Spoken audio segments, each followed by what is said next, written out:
Good evening, ladies and gentlemen. This is Brock Beard from LastCar.info coming at you after the conclusion of the Advent Health 400 at the Kansas Speedway, and a tremendous finish, arguably the best one of this year so far. Certainly the best one we've seen on a mile and a half so far this year.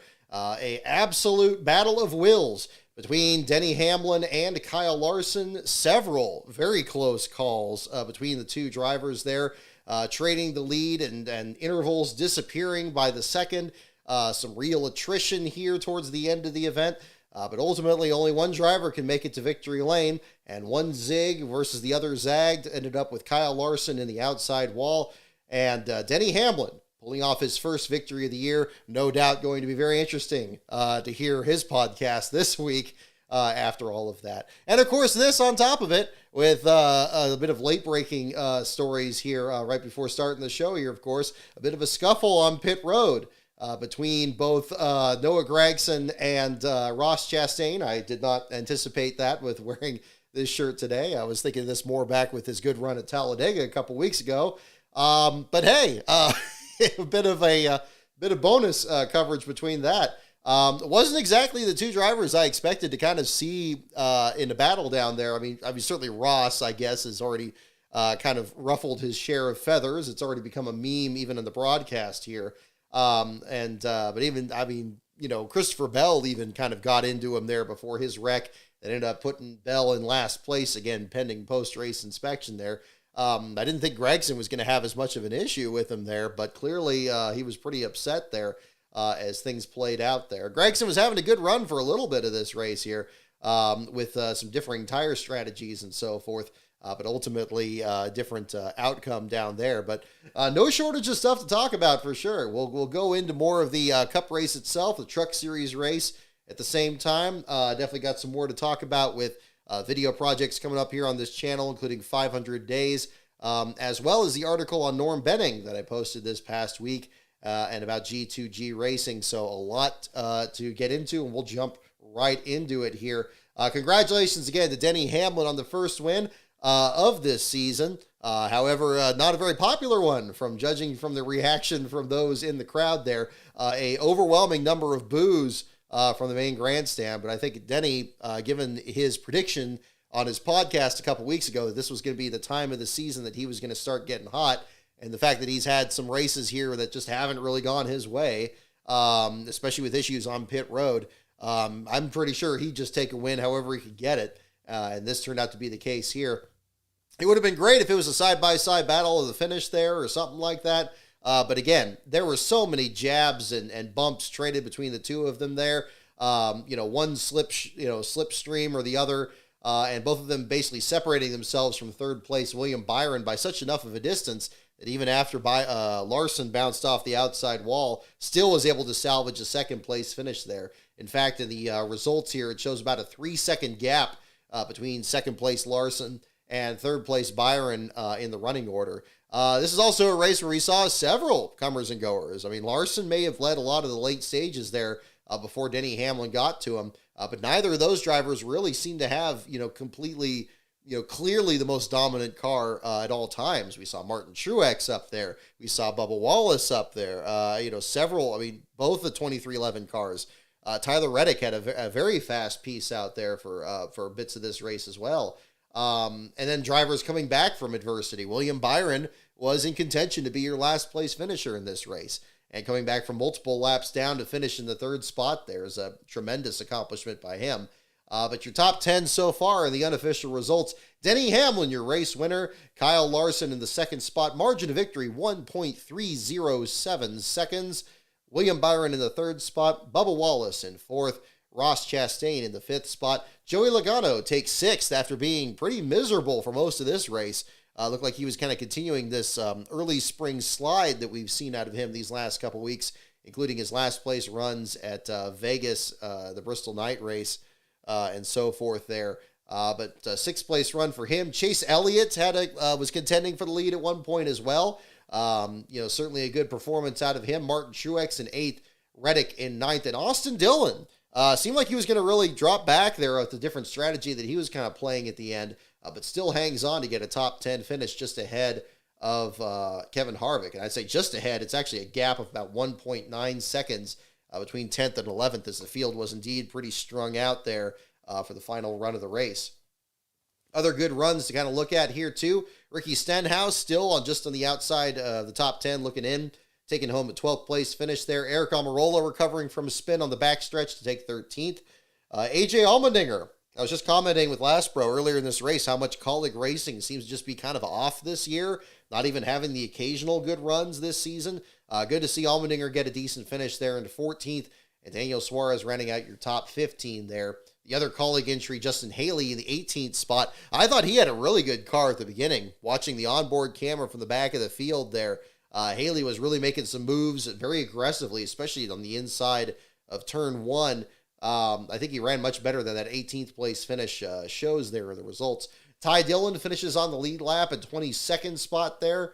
And then further back, Yaley was actually in the lucky dog position there in the 23rd position. Looking further back in this same ranking here, the battle for last place was pretty open-ended at the beginning. It looked like we were going to be headed towards possibly a race very much like Josh Bilicki's last place run in 2021, where it went pretty much the entire distance, and you have a couple drivers that are about 10 laps down at the finish of it here. That changed very quickly with a lot of the cautions that we had in the middle and late stages of this race.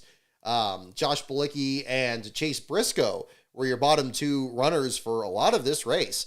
Briscoe after the loose wheel that he had on pit road, and Bilicki dealing with a serious tight condition, as well as the car snapping loose, and the team not able to make full adjustments on pit road. But those two drivers at the back of the field for a lot of this. You got some other drivers that were kind of joining the mix there too. But Christopher Bell, who was running in about the 9th place spot there about halfway through the race, ends up sliding into Ross Chastain off of turn 2 and losing control and hitting the inside wall. The first of many drivers who seem to have issues coming off of turn 2 and onto the back straightaway, some making more contact with the wall than others. We saw Kyle Busch with a pretty good hit to the inside wall. We saw Noah Gragson spin out, but avoid the inside wall. Other drivers that were a factor. We talked about Almirola as well, avoiding any serious damage back there, even to the point of a multi-car incident coming off of turn 2, where all three cars were able to keep going. This was one of the ones that you had Eric Jones, Ty Gibbs, and Josh Berry being involved in that one. A lot of resiliency we're seeing out of this car, and we've always known this car to be very sturdy, but at the same time, I think that also kind of played a role, certainly in the last place battle there. But Christopher Bell's impact was too much for them to continue. Too much damage to his car. Ends up finishing in the 36th spot. His first last place run since he was last at Fontana not too long ago. But his first of the season and the first by a Toyota since Bubba Wallace's last place run at Las Vegas last year when he and Kyle Larson tangled off of turn 4. Kyle Busch, your 35th place finisher. Ty Gibbs had damage to both fenders after spinning out and seeming to save his car, but the tires just completely destroyed the nose of his car. I know Clint Boyer kind of had some comments about if it was too much of an overreaction for him to have to go to the infield care center and him being out of the race with such damage there. But clearly he couldn't drive the car back to pit road. It couldn't even point the thing straight. And I think it was very clear that they weren't going to be able to keep going, certainly at a competitive pace. So as much as I'm not a big fan of the current rules, I think under that, I think that was at least pretty consistent with that. But he ends up 34th. Josh Bilicki and Chase Briscoe, again, who were contending for last place for much of this race, they end up completing the bottom 5 in the 33rd and 32nd spots there. This will be discussed in the article later tonight, pending, of course, post-race inspection. But those are your bottom 5 runners here at this point. So, again, Denny Hamlin with the victory here. Gragson showing 5 laps down in 29th. I'm not sure how much of that was a factor of the incident with Chastain coming off turn 4, or if that was so much of a consequence of the spin down the back straightaway that happened along the way as well. Kind of hard to tell, but another thing to kind of look at there at the same time. But a tremendous race, I got to say. I mean, this is, as much as I do agree with a lot of the drivers that, they need to get more horsepower in these cars, but these cars are very finicky. I'm glad that, there's some crushability in the cars here, but it's not to the point of the car being so fragile either. We saw a lot of contact, even Christopher Bell had before his incident, where he got kind of pushed into the outside wall. So he made pretty good contact with his left front fender. Tyler Reddick had this happen on his Toyota as well. Both of them able to kind of keep going and not have to be eliminated from some very incidental contact that maybe in a different generation of car would have been an issue. This isn't to say that, yeah, there's not still some work to be done with this car. I think, I still think the super speedway race we had at Talladega really pointed to issues of, further restricting these engines and then really just kind of having a situation where drivers really have to move heaven and earth to actually be able to move around each other. But instead you have like the two lanes led by the same cars, and they're just going to kind of stay that way the entire distance. But in this one here, in spite of the fact that we had a ridiculous number of cautions, especially in the middle to late stages of this race, I'm glad that there was a long green flag run to wrap it up. And even with the stage cautions and everything, we still had enough of a distance there that we didn't have somebody blow a tire or spin out and kind of screw up what was setting up to be a clearly an absolute clash of the titans here between Denny Hamlin and Kyle Larson there at the end. Whether it was going to be Larson rim riding his way around the track, just as he was battling with Kurt Busch in this race last year, or if it was going to be Denny Hamlin and just determined to just get his first win this season and really try to get his feet back under him and make his push for his playoff berth for the end of this season. It was fantastic. It's great to see this play out. I think a lot of people have a hard time saying, like, what is good racing, what the fans want. If the fans weren't happy with this one, and I get not being happy with Hamlin, making contact with Kyle Larson at the end. I think that's just more of a symptom of hard racing. But if people weren't happy with the race that came up to that point, and again, by the way, being able to finish under power even after that impact, I'm glad NASCAR didn't do something stupid and throw like a caution at the end. It wouldn't have made any difference in this particular case because everybody was so far apart. Larson was not going to get Hamlin back by the time they got to the finish line, and Byron wasn't going to get around both of them. But allowing him to at least get to the finish line there at the same time, I think that showed, a proper strategy there too. But I think really overall, I mean, this was it started off a bit slower. Yeah, I wouldn't even say that. Not entirely started off slower. The very beginning of this race, the very opening run of this race, was very competitive. It got strung out basically by the end of stage one. You had about a 60 or 70 lap run there. And then from there, we really had a lot of short runs, and you really didn't get a good sense for who was actually able to be really that competitive. We saw a lot of changes with the leaders and changes with strategy. But then once things evened out again, then yeah, you could really start seeing drivers go after each other here. And this is really what fans would enjoy, especially if we have as many 1.5 mile tracks on the circuit as we have, and what kind of racing they're able to put on. But I think really, a decent battle there from those drivers there at the front. And even though, again, I think there's way more Kyle Larson fans, Denny Hamlin fans, hey, those are the kind of conflicts that are going to get eyes, watching this and all that, and a natural progression to the racing here as well. I'm reminded a lot of watching some of these older broadcasts and some of these other races at other tracks, kind of like an old Darlington battle or something. We got the anniversary of the 2003 Darlington race that's going to be marked next week there with Ricky Craven and Kurt Busch. Didn't quite come fully to blows with people running into each other and sliding across the finish line that way, but pretty close. If you have a driver that's able to kind of catch the leader and actually do something with them, that's fantastic. Rather than we've seen, I think this is the same track where it wasn't a couple years ago where Kevin Harvick was trying to track down Joey Logano for the lead, and he would get right up to his bumper, and then Logano would just pull back away, and that would be it. This was absolutely not that. So again, positive, negative, or neutral as to your view of the next-gen car or what more needs to be done with it going forward. I think there's a lot of positives to be gleaned from this. And so hopefully that's something that will kind of get some more eyes on the screen here at the same time. So we'll find out. I think that'll be interesting. And I think it'd be a good time with NASCAR, given the fact that Darlington has consistently had some fantastic racing, no matter what cars these guys are driving. I remember when they ran the car tomorrow at Darlington, it still put on a good show. And almost for the same reasons that we saw it here, where it's just the resiliency of the car, that it's able to bounce off these walls and kind of keep going. Obviously, you can't do the Hail Melon anymore. We saw that with Kyle Larson in the past there too. Again, you don't have to have that. You can have just a pretty aggressive race there in general. So, yeah, I got to say, I thoroughly enjoyed the end of this one here. I mean, there were other parts of this one that were pretty competitive too, but certainly a lot of the moves that Kyle Larson was pulling at the end of this, we've always known him to be very competitive on the high lane and able to hold off drivers there, but some of the ways that he was able to just kind of squirt his way right by Denny Hamlin, where it really didn't seem like he had a chance to kind of get going, or any other driver you'd see in this situation would maybe bounce off the outside wall, as Larson did in other cases. The times that he bounced off the wall basically shaved about a 7/10 lead to about a 3 or 2/10 lead. But other times when it got that close, he was running as perfectly as he could, trying to keep that car between the lines there. So, I can't say enough about it. I know it's kind of front heavy in the show here tonight, but I think that really needs to be said. And hopefully Fox will know the proper things to do with it along the way. Really enjoyed Kurt Busch's commentary in there. I think he kind of offset Clint Bowyer a little bit. I think that's probably the best that Fox can expect out of the guest commentators that they have in the booth. Certainly some news with that along the way that was kind of dropped during this broadcast too. But much like Kevin Harvick, who I think Harvick's going to be fantastic in the booth after at the end of his full-time driving career.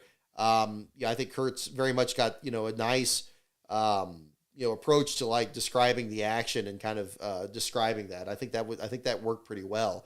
I think that if it's somebody that's able to work with Bowyer and kind of, round off the kind of sharp edges he has sometimes where he gets a little too goofy or he gets a little too loud or something, that's, I think, something that's really helpful. And the Ned Jarrett, the kind of quieter type. I know it seems silly to say this about Kurt Busch, and it's hard to separate that from his driving career when he was the radio sweetheart and screaming at, the spotter or the team or anything like that. I said this about Tony Stewart in the past, and I still mean it in the same way. I think, again, if the man's just conversational, he's just there in the booth, he could just kind of reduce that a little bit, and calm things down. Who knows? Maybe Ned Jarrett was like that in his driving career before he became in the booth. I don't know how aggressive he was on, yelling at his crew. I mean, back then you didn't have radios, or probably very much the earlier part of that there, so you pretty much had to shout at your team. That's another thing to look at there. But, really pleased with, the job that was done in the booth there. I thought it was a decent broadcast. I think a lot of the camera angles still needs to be some work on that. We did miss some of the battles for the lead there going into commercial break. Some of the angles that couldn't just, it's like whoever was sitting in the camera was like, riding an off-road car there and was just bouncing up and down. And it was a little hard to look at in a couple of cases. Even when Ty Gibbs' tire was coming apart, and it was kind of shaking and stuff. It seemed like the camera was shaking along with it. And it's like, dude, something needs to stop moving so much and kind of make it. So I think in this case here, it was much more of an issue with the production than it was the booth talent in this one. But in spite of that, still, I think even the production stepped up at the end there and showed the battle as well as it could. It's kind of hard to screw that up, but it's good to see that they didn't. So that was good to see as well. And get some good footage and a good call that certainly the network can use for promos and stuff like that going forward. And no doubt we're going to be seeing a lot of this finish here in the build up to Darlington next week with the history that track as well already has. I think that's definitely preferable to what was shown before this race, which was just nothing but a bunch of accidents, including the very serious accident that injured Eric Almirola a couple years ago. And they showed that from multiple angles. I know a couple other people were talking about that, and I thought that was a bit tasteless there. I mean, I was wondering if they're going to start showing Sterling Marlin's injury that basically screwed up his 2002 championship. That would have been just as tasteless in this case here. Yeah, there's been some hard hits, but it's also a very physical racing track. I think it's also had just some very competitive battles, and maybe it's just easier to pull it out of the timeline if it's just a big fiery accident rather than a decent battle where you have people swapping the lead, much like we saw between Denny Hamlin and Kyle Larson in this battle here. Tremendous effort on this. And I think this was an event that was kind of overlooked. It's certainly in the chain of these other races here. You had the Bristol Dirt Race, you got Talladega. Dover to an extent is kind of like this too. But of course, a lot of the events here in May, certainly even on the NASCAR side, if you got Darlington, you got the Wilkesboro All-Star Race, you got the 600, And then you got on top of that in open wheel ranks the Indy 500 coming up. I think this race here was kind of overlooked coming into this, but it's good to see that, whoever was in the crowd there, they got their money's worth. This is actually a race we were looking at covering earlier this year. We were planning on covering North Wilkesboro for the All-Star race there. Logistically, that just didn't work out. Our backup plan was to do Kansas, and then we couldn't make that work out. So we've had to kind of restructure things a little bit. Since our focus is now still with Sears Point and maybe pushing something in this fall before we do Phoenix for the championships, that's kind of where we left off things at this point. But this is definitely a track I'd love to cover one day. I think this has definitely furthered my interest in how much competition they get there. The Truck Series race put on a good show as well, both at both ends of the field. It turned out to certainly be a bit of a story there, and we'll talk about that pretty soon here at the same time.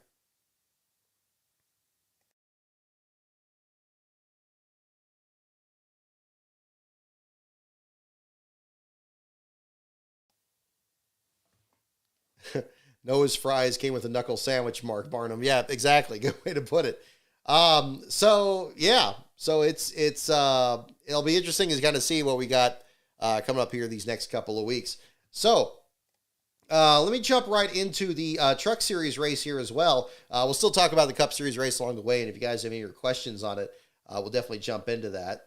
But I want to talk about the Truck Series race here at the same time. A little bit of a last place controversy here along the way, and I definitely want to share my angle of this here too. So 36 trucks for 36 spots. Nobody was sent home in this race, and that ultimately allowed G2G Racing, who we featured many times on this channel, as well, more often really in the Last Car website, entering both of their trucks. Only the third time this year they've basically fielded 2 entries.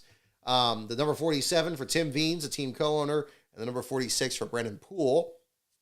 You actually have a race out there where both their entries are able to kind of qualify for the event there. Poole, incidentally, had a fantastic run out there when the number 98 of Ty Majeski had issues at the end with 10 laps to go. That brought Poole into the top 20 and finishing in the 20th spot. G2G's had some good runs this year, admittedly, and this was one of them. Certainly with the performance that you had at Akinori Ogata at Atlanta. Dale Quarterly was good before his pit road penalty at Coda, and other runs in between. Even Memphis Villarreal at Martinsville when you had all the rain there. Some good performances. Unfortunately for the number 47 team, this was not one of those races. At the very beginning of it, and again, I want to say big thanks to several people, including Start and Park Cars and DNF Racers on Twitter. And there were others that were providing pictures too. We had tons of people providing stuff this weekend. I don't know how Kansas became kind of the center of last place coverage, but I think that's even more of a reason to cover this one of these days. Big thanks to everybody that was contributing, not just pictures, but also information about what was happening with these teams. The number 47 team there that Tim Veens is driving, apparently they didn't have a pit box, they didn't have tires, and the question becomes, was this going to be a planned start and park effort? Well, it's hard to tell. The truck was certainly well off the pace in practice and qualifying, got to start the race, but 2 laps into the event, and we saw the video that I believe Start and Park Cars put up, that he pulled behind the wall there and was out of the event, but the truck was under power. Yeah, the engine was rumbling. We got that retweeted on there. He pulls behind the wall. The team's talking about an issue with the linkage, I guess with the issue with the transmission. They had the truck up on jack stands. They were jacking it up. They were working on it. But about 10 or 15 laps into the race, they said, well, if we only get we lose there a couple laps, we're not going to get back out there. And then basically, about 15, 18 laps into the event, they said, we're done for the day. Now, NASCAR doesn't always do the garage report right away, where you have like an official in the garage area to report that a truck is out of the race, or a car, truck in this case. And sometimes it can happen very much towards the end of the race, even if a driver falls out like midway through the event. I think one time at Phoenix we had that. And other times it's not very clear what the NASCAR official is saying because, of course, they got all the noise of the track going around them. But this one was very different. Because on lap 44, the NASCAR official broke in and said, okay, it's like garage tower. It's like, okay, whenever I hear that, I perk up and I sit here and I'm ready to type out whatever they're saying. And as clear as day, the clearest broadcast I've ever heard of a NASCAR garage official at any race, it sounded like the person was like literally standing like right here. He said 47 out of fuel. And I had the same reaction everybody else did. I'm like, did I hear that right? And I hesitated for a second. I'm typing this and I'm like, well, that doesn't make sense. He was under power. Like, what was going on here? But they said it, and there were other people that were reporting from the track as well, and they heard it. So I was like, okay, I didn't mishear this, but it's 2 laps into the race, and you're out of fuel. And for the record, nobody's ever finished last in any of the top 3 series by being out of fuel. There's been fuel issues, loss of fuel pressure, an issue with the fuel tank. There's been, and it's been listed under gas or fuel. There's other listings there, and there have been times where drivers fell out of the race because they were out of gas. Most recently, Ty Gibbs at Talladega was out of gas and parked on the back straightaway. Big wreck happens. Final results come out. He's 25th, 28th in the race, not last place, but it shows out of gas. I mean, that's a legitimate reason out. Very unlikely that would happen 2 laps into a race. Like, put more fuel in the truck, go back out. You could even go into the garage area and not be done for the day if it's a mechanical issue. And by all reports, this was a mechanical issue. And the team did confirm that this was a transmission deal. So very bizarre. I don't know why that was said, but I wish I recorded it because I was getting a lot of questions about it. I was like, oh, no, that couldn't be it. It must have been, out of gear, that it was popping out of gear. It's like, well, they don't say that. They say transmission issue or they say rear gear. It's not unusual to have different ones. We saw a track bar situation with Jeb Burton at Indianapolis last year in the Xfinity race, and that was unusual. We've seen a roof hatch issue that wasn't a last place finish, but something in the bottom 5 at Daytona a couple of years ago. So it's not, I got to be flexible if there's a different reason out. But clearly this one didn't match up. But I still got to report it. I mean, if they say it, I'm gonna report it. And I wasn't the only one on that one there. So, very bizarre situation. The team was very quick to respond to it there and saying, hey, we weren't out of gas. That wasn't the situation. And I appreciate them getting back so quickly and saying, yeah, it was a transmission, which fits with what they were saying about there being an issue with the linkage. And maybe it was the same prop that they had during practice and qualifying that meant that they were so far off the pace. As to whether it's a start and park team, I try not to speculate on that because I don't know. I basically have to be there and ask the team and say, hey, did you start and park this entry? And often they're not going to tell you. They're just not. It's just as true now as it would have been back in the early 2010s. If you talk to Joe Nemechek or HP Racing or Whitney Motorsports or any of those groups. Because back then, that was during the time where, you'd have to, the first team that fell out of the race that was out of the race, but not because of an accident or a blown engine, they get their engine torn down in inspection, and it would be a big cost. And there was even a time where teams were kind of trading off as to who was your last place finisher so that somebody didn't have to incur that burden more than once or not in consecutive races, which is kind of a whole weird time. Now, we haven't seen something like that in the Truck Series. Obviously, in the Cup Series, one thing they've had with the charters is they don't want to have anybody start and park, even though we really weren't having any start and parks right before the charter system was introduced, as is always mentioned on here. But there still isn't really a rule with that in Xfinity or trucks. And I don't know whether it's just they treat it, take a blind eye to it or what. But I don't know if that had anything to do with this really bizarre report that did come from the garage area about the 47. And I don't know what was going on. I wasn't there, so I can't comment onto what the thinking process was between the team and the garage official or anything like that. But a bizarre situation. And I reflected it as such in the article I wrote last night to indicate it. But in the official results, and looking at it right here in Racing Reference, it does list it as a transmission, which is consistent with what the team said. And is very different from the Kansas race in the Xfinity Series last fall, when the race was rain shortened, and you had the 47 and the 27 out in the very beginning for 2 different reasons, and they got them switched around backwards, where one of them was like a transmission, and the other was like an engine problem, and they didn't correct that during the final race results. So I'm not sure what the process is there. And I don't know if it's just something unique to Kansas. I don't know if it's just it's a weird place for people finishing last in these events here too. I'm trying to remember if this is the same track where Natalie Decker had that run where she felt ill and they couldn't find somebody else to fit in her seat, so they listed it as out by fatigue, even though she didn't actually start the race. She wasn't fatigued from running the race. That it was basically it did not start because they couldn't start the truck at all. I still have that listed as fatigued in my results, but basically with the note at the same time. I always try to put some notes in these too, because sometimes there's added information that comes up along the way. That was really more of a did not start at the same time. But that'll be something to be kind of revisited along the way there too. But your bottom 5 finishers: Colby Howard, Rajah Caruth, Chase Purdy, and Dean Thompson. Rajah Caruth, great run for him, and the number 24 was right up there. I think had a lot of similarities to the battle that we saw with Denny Hamlin and Kyle Larson today. Perhaps not under quite as dramatic of circumstances because it wasn't the last lap of the race and it wasn't for the lead. But Rajah had a great run going. I think probably the best run of his Truck Series career so far.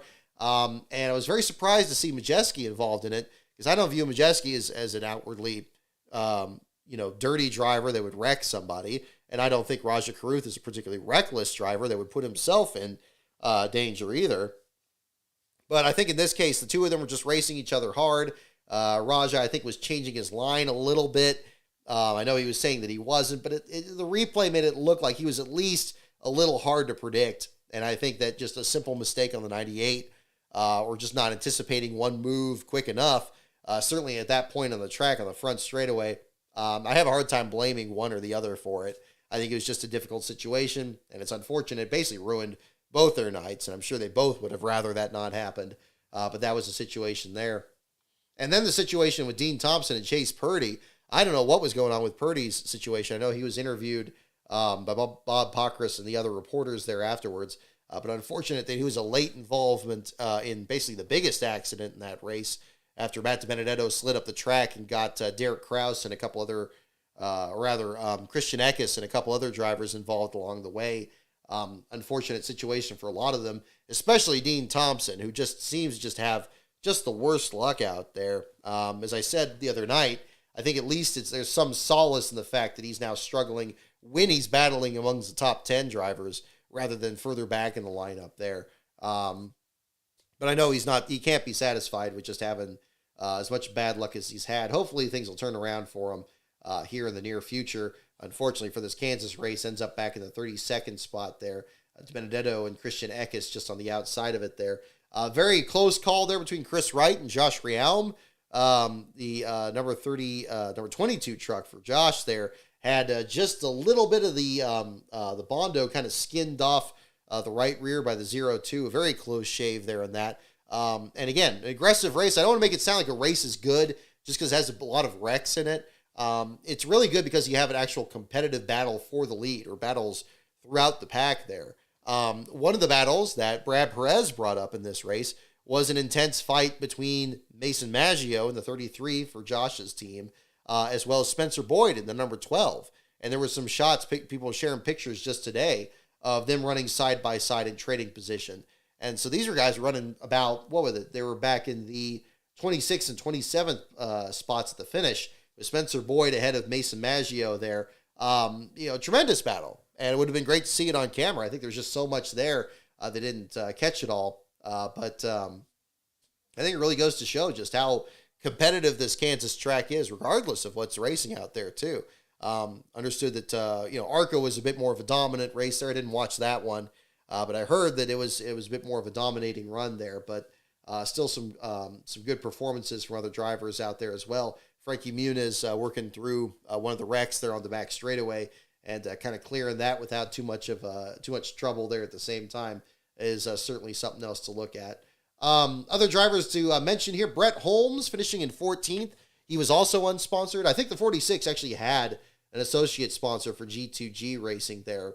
Some other pictures that were provided earlier today showed that. I want to give credit to Michael Reno Johnson on his pictures that he provided, revealing that as well. I didn't see very many clear shots of the 46 outside the broadcast there, but kudos to Michael for providing pictures as well.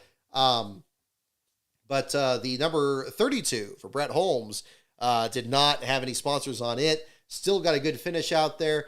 the guy that pretty much should have won that Talladega race there a while back, still kind of getting some really surprising runs. Every once in a while we see him out there, and he just kind of mixes it up in the top 10. And it always seems like the broadcast doesn't talk about him that often. And then you look at the race results here, and he's right up there from qualifying further back in the lineup. Makes you wonder why they just aren't able to attract as much sponsorship to that program. Hopefully their fortunes will change the more that gets talked about. Tony Bradinger with her fantastic run there in her Truck Series debut. A lot of coverage from that one there. Great run, even better than Hailie Deegan's debut or Johanna Long's debut in the trucks. Fantastic performance for her, and on top of running the ARCA race earlier in the same day. I think that's a tremendous effort for her. Hopefully we'll see some more runs out of her in the Tricon Garage entry, and getting some more races for her later this year. I think she certainly made a good claim for it, much like we saw with Hailie Deegan in the Xfinity Series at Las Vegas last year. I think working their way up the ranks here and trying to get some good performances out there is something to look for. Another team I was very happy to see in the field would have to be the Justin S. Carroll, the number 90 team. 60 NQs since last year, trying to get this truck into the show. Family-run organization. They posted some pictures earlier this week about how excited they were to be, traveling. They basically just looked like they had the truck just sitting there in the suburbs and just loading up and heading out to the racetrack there and being able to compete with these other drivers. 23rd place finish. And most importantly, finishing with the truck with all four corners on it there, losing a lap in the very, actually 2 laps down at the finish here, but a fine run for him there. It's good to see. I mean, some of these races, it's just been bad weather, qualifying gets washed out, circumstances out of his control, but in this particular case here, as much as I'm not crazy about a short field, or, field that's just big enough for the grid there, it certainly paid off dividends for him. And a pretty high visibility race as well, with still being a companion event with the Cup Series, kind of kicking off the action there at the Kansas track there too. Jake Garcia continues to really excel in the second Bill McNally entry, finishing in the 8th spot there. Kudos to him. Taylor Gray finishing ahead of Tanner Gray there in the 17th spot there, the 9th spot there in the 17 truck.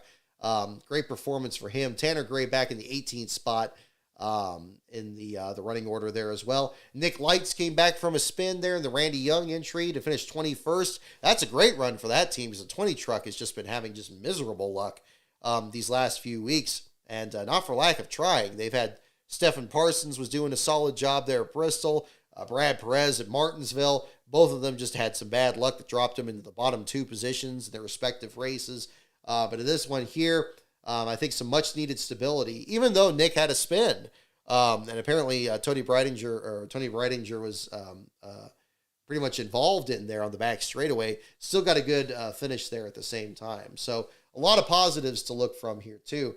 But certainly the man of the hour is Grant Enfinger, who does not have to wait until Indianapolis Raceway Park to get his first win of the season, and more importantly, wins it in the first part of the season to punch his ticket into the playoffs there. Congratulations to Grant there. Cool. Kind of interesting to see. He had basically a very similar paint scheme to what Bubba Wallace ran at Kansas in the Cup race last fall. I don't know if that was intentional or not. Different manufacturers and sponsors, of course. But a nice looking truck there. Good to see it in victory lane there. Corey Heim, Zane Smith, Stuart Friesen, and Ross Chastain, your top 5 in that one. Followed by Nick Sanchez, Kyle Busch, Jake Garcia, Taylor Gray, and Tyler Ankrum, your top 10 in the Truck Series race there. So congratulations to them at the same time. Let's see here. So kind of jumping into more of this. So on this, I also want to talk about a couple other things that were going on with the actual races this past week, or other coverage here along the way. Next thing I really want to talk about is the article I posted earlier this week on Norm Benning and G2G Racing. I got some very interesting responses from that there. Certainly some that were upset with G2G Racing from Norm's perspective there about how that run fell through and the team not being able to qualify at Daytona. Others wondering why the story was brought up at all, because G2G, as we discussed here on the show, has themselves actually shown some improvement this year. And compared to how absolutely out to lunch they were last season, is it worth even bringing this story up? So let me kind of go back to the beginning here and kind of provide some more context. I don't like to do this all the time, but I think this is relevant for this one here. So Norm Benning and G2G came together as part of this effort to try to qualify for Daytona earlier this year. And he had the great run in practice. He got a lot of media attention, was even brought to the media center. And then it's like, okay, well, they're going to make some adjustments, go out and qualify. And then they end up one of the slowest trucks in qualifying. And what on earth happened? At Daytona, you go out there, you put your foot down, and you pick the right lane to go around the track. And if you've done that and the truck showed speed in practice, you shouldn't have a huge amount of drop-off. It's not like you go into the corner wrong or something like that. Maybe the wind can play a role. Everything is so hypersensitive there. It's hard to tell. But you had this kind of situation there at the same time. So, you have what happened back then, and then Norm didn't qualify for the race. And, I didn't really hear the story about it. I've talked with Norm before. We've done a couple articles in the past there at the same time. But I was just like, well, that's terrible luck. I guess something was sideways in the truck or whatever, and so forth. So in early March, or I believe early April, Norm reached out to me and said that this whole thing from Daytona had been bothering him, that he wanted to be able to kind of get it. He wanted to kind of get the story out there and say, here's what happened and here's what was going on. And I wanted this to happen and this didn't happen right. And once he gets the story out, he'll be able to feel a lot better and be able to just kind of put the whole affair behind him. And I'm like, well, okay. I've written about G2G before, and I was able to kind of share what I had seen from what had happened with the whole Mason Phillippe situation and Travis McCullough last year at Sears Point. And I've actually had an interview with another driver that ran for G2G last year. Ultimately, that was going to be an article, but that one, it didn't really kind of come together. I just kind of kept it in the background there. But sharing similar concerns about how the team's operating and what's happening there. And so when Norm came around there, it's like, well, okay, let's kind of put something together. And he kind of shared what was happening. Now, I didn't want to just publish the article with just Norm's side of it there. I certainly trust his perspective as much as possible, but it wouldn't be fair to just simply post that without at least trying to reach out to the team. And something I want to make very clear here is that Tim Veens was extremely cooperative in his interview. I got Norm's side of the story. He was upset. He was talking about this and that, and saying that he wanted these adjustments made to the truck and these things didn't happen, that it needed the tape, the grill taped up, and he knew it wasn't taped up, and all that was happening. So we got him, got all that straightened out.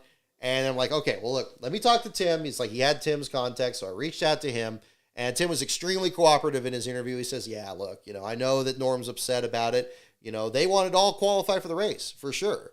He shared his side of the story, and I want to make sure both of us were in there.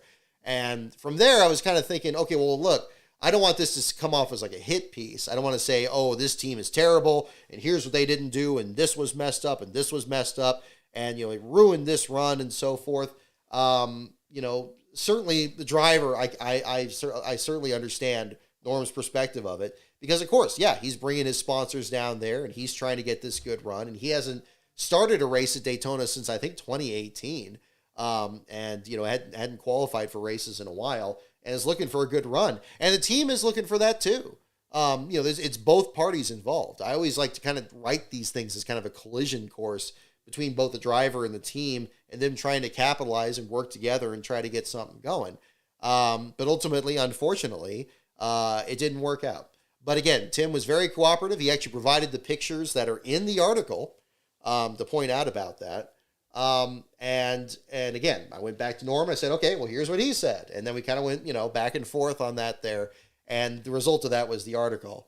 Again, I think if I would have done something different on that, I would have described a bit more about the other runs that G2G has had since Daytona. I think that's worth mentioning. because I think that further contextualizes how much they improved in practice with Norm Benning. But I felt really, it was taking so much time. I worked on the Bristol, after the Bristol race, I kind of said, okay, well, that'll be kind of the way to tie it together, because Norm qualified for the race. Both the G2G trucks didn't qualify, and again, they're all kind of working things out there. But again, I want to make very clear that, yeah, Tim was very cooperative with that piece, shared a lot of information, talked about what their plans are this year, that they're one of the few teams, basically them and the 20 truck for Young's Motorsports, about the only ones that pick up one-off deals for these different drivers there with varying degrees of success. They had that bad wreck at Texas with Armani Williams. Armani, incidentally, is going to run for them later this year at IRP. At least that was the plan at the time. Memphis Villarreal, who was actually Tim Veen's crew chief for Kansas this weekend, was the one that was driving the truck at Martinsville. He's apparently a short tracker out of Texas, looking to kind of get his start. So we kind of have a story on really the whole thing, to kind of tie it all together there. But yeah, I was kind of interested in the reaction, because some people were wondering okay, why is this, is this story still relevant given what G2G's done since then?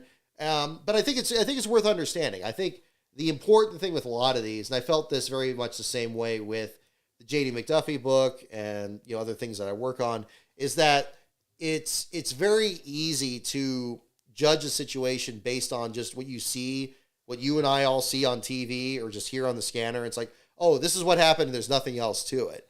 But if you really kind of talk to a lot of the people involved, it would be great to be able to do this with everything.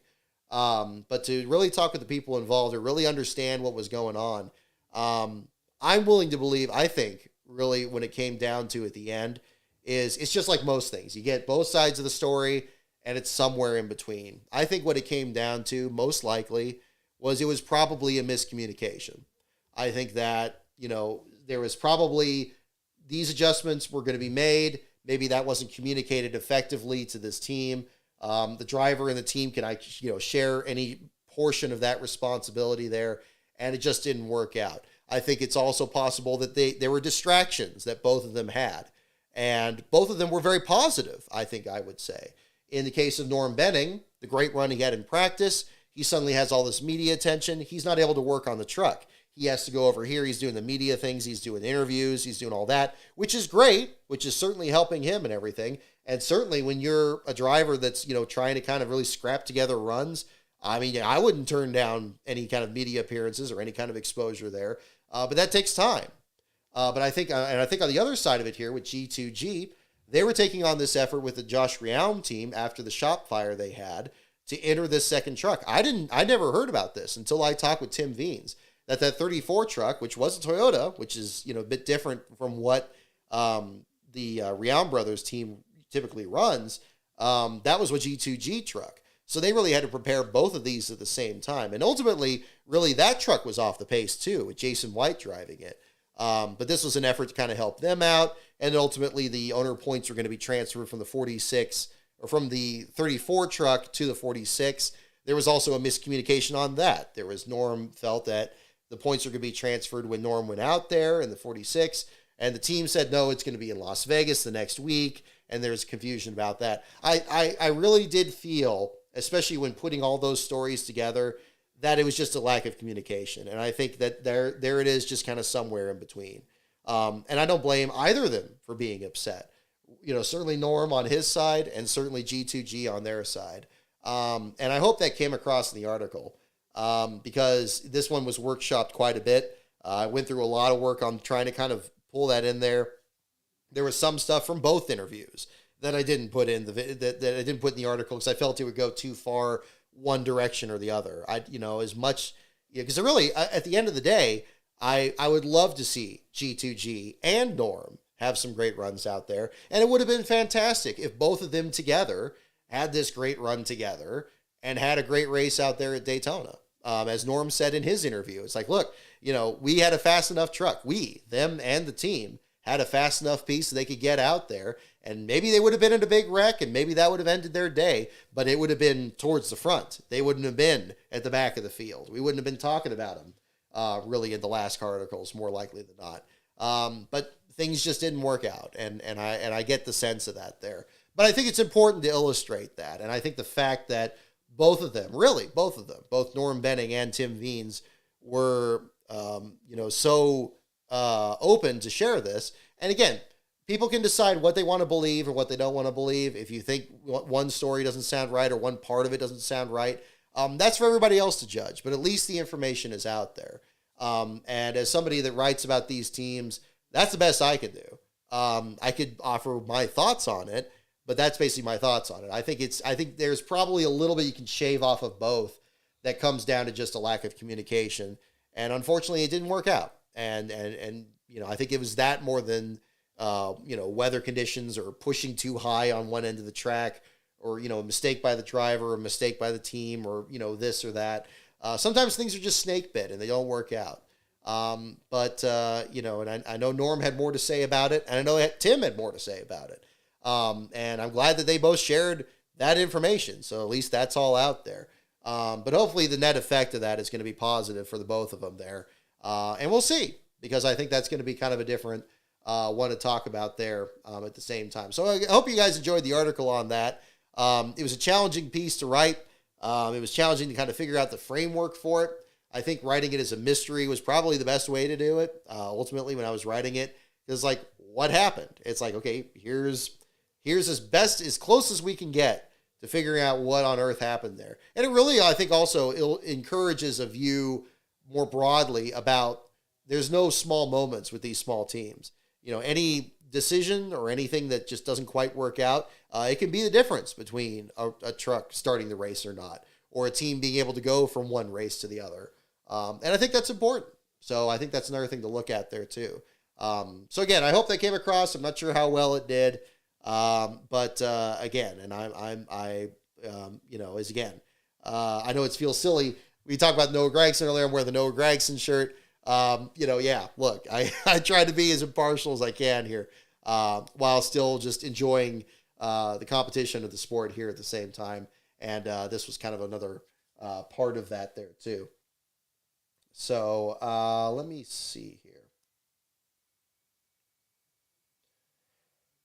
Speaking about the truck series here at the same time, another driver that became kind of a story this past week was Keith McGee. This is another driver that actually, incidentally, was working with G2G at Sears Point during the whole time we were covering, the story from that. And that was another time where G2G was very open with what was going on. Tim Silva and I, the crew chief of the organization, they actually shared like a lot of details about what was going on with the program there.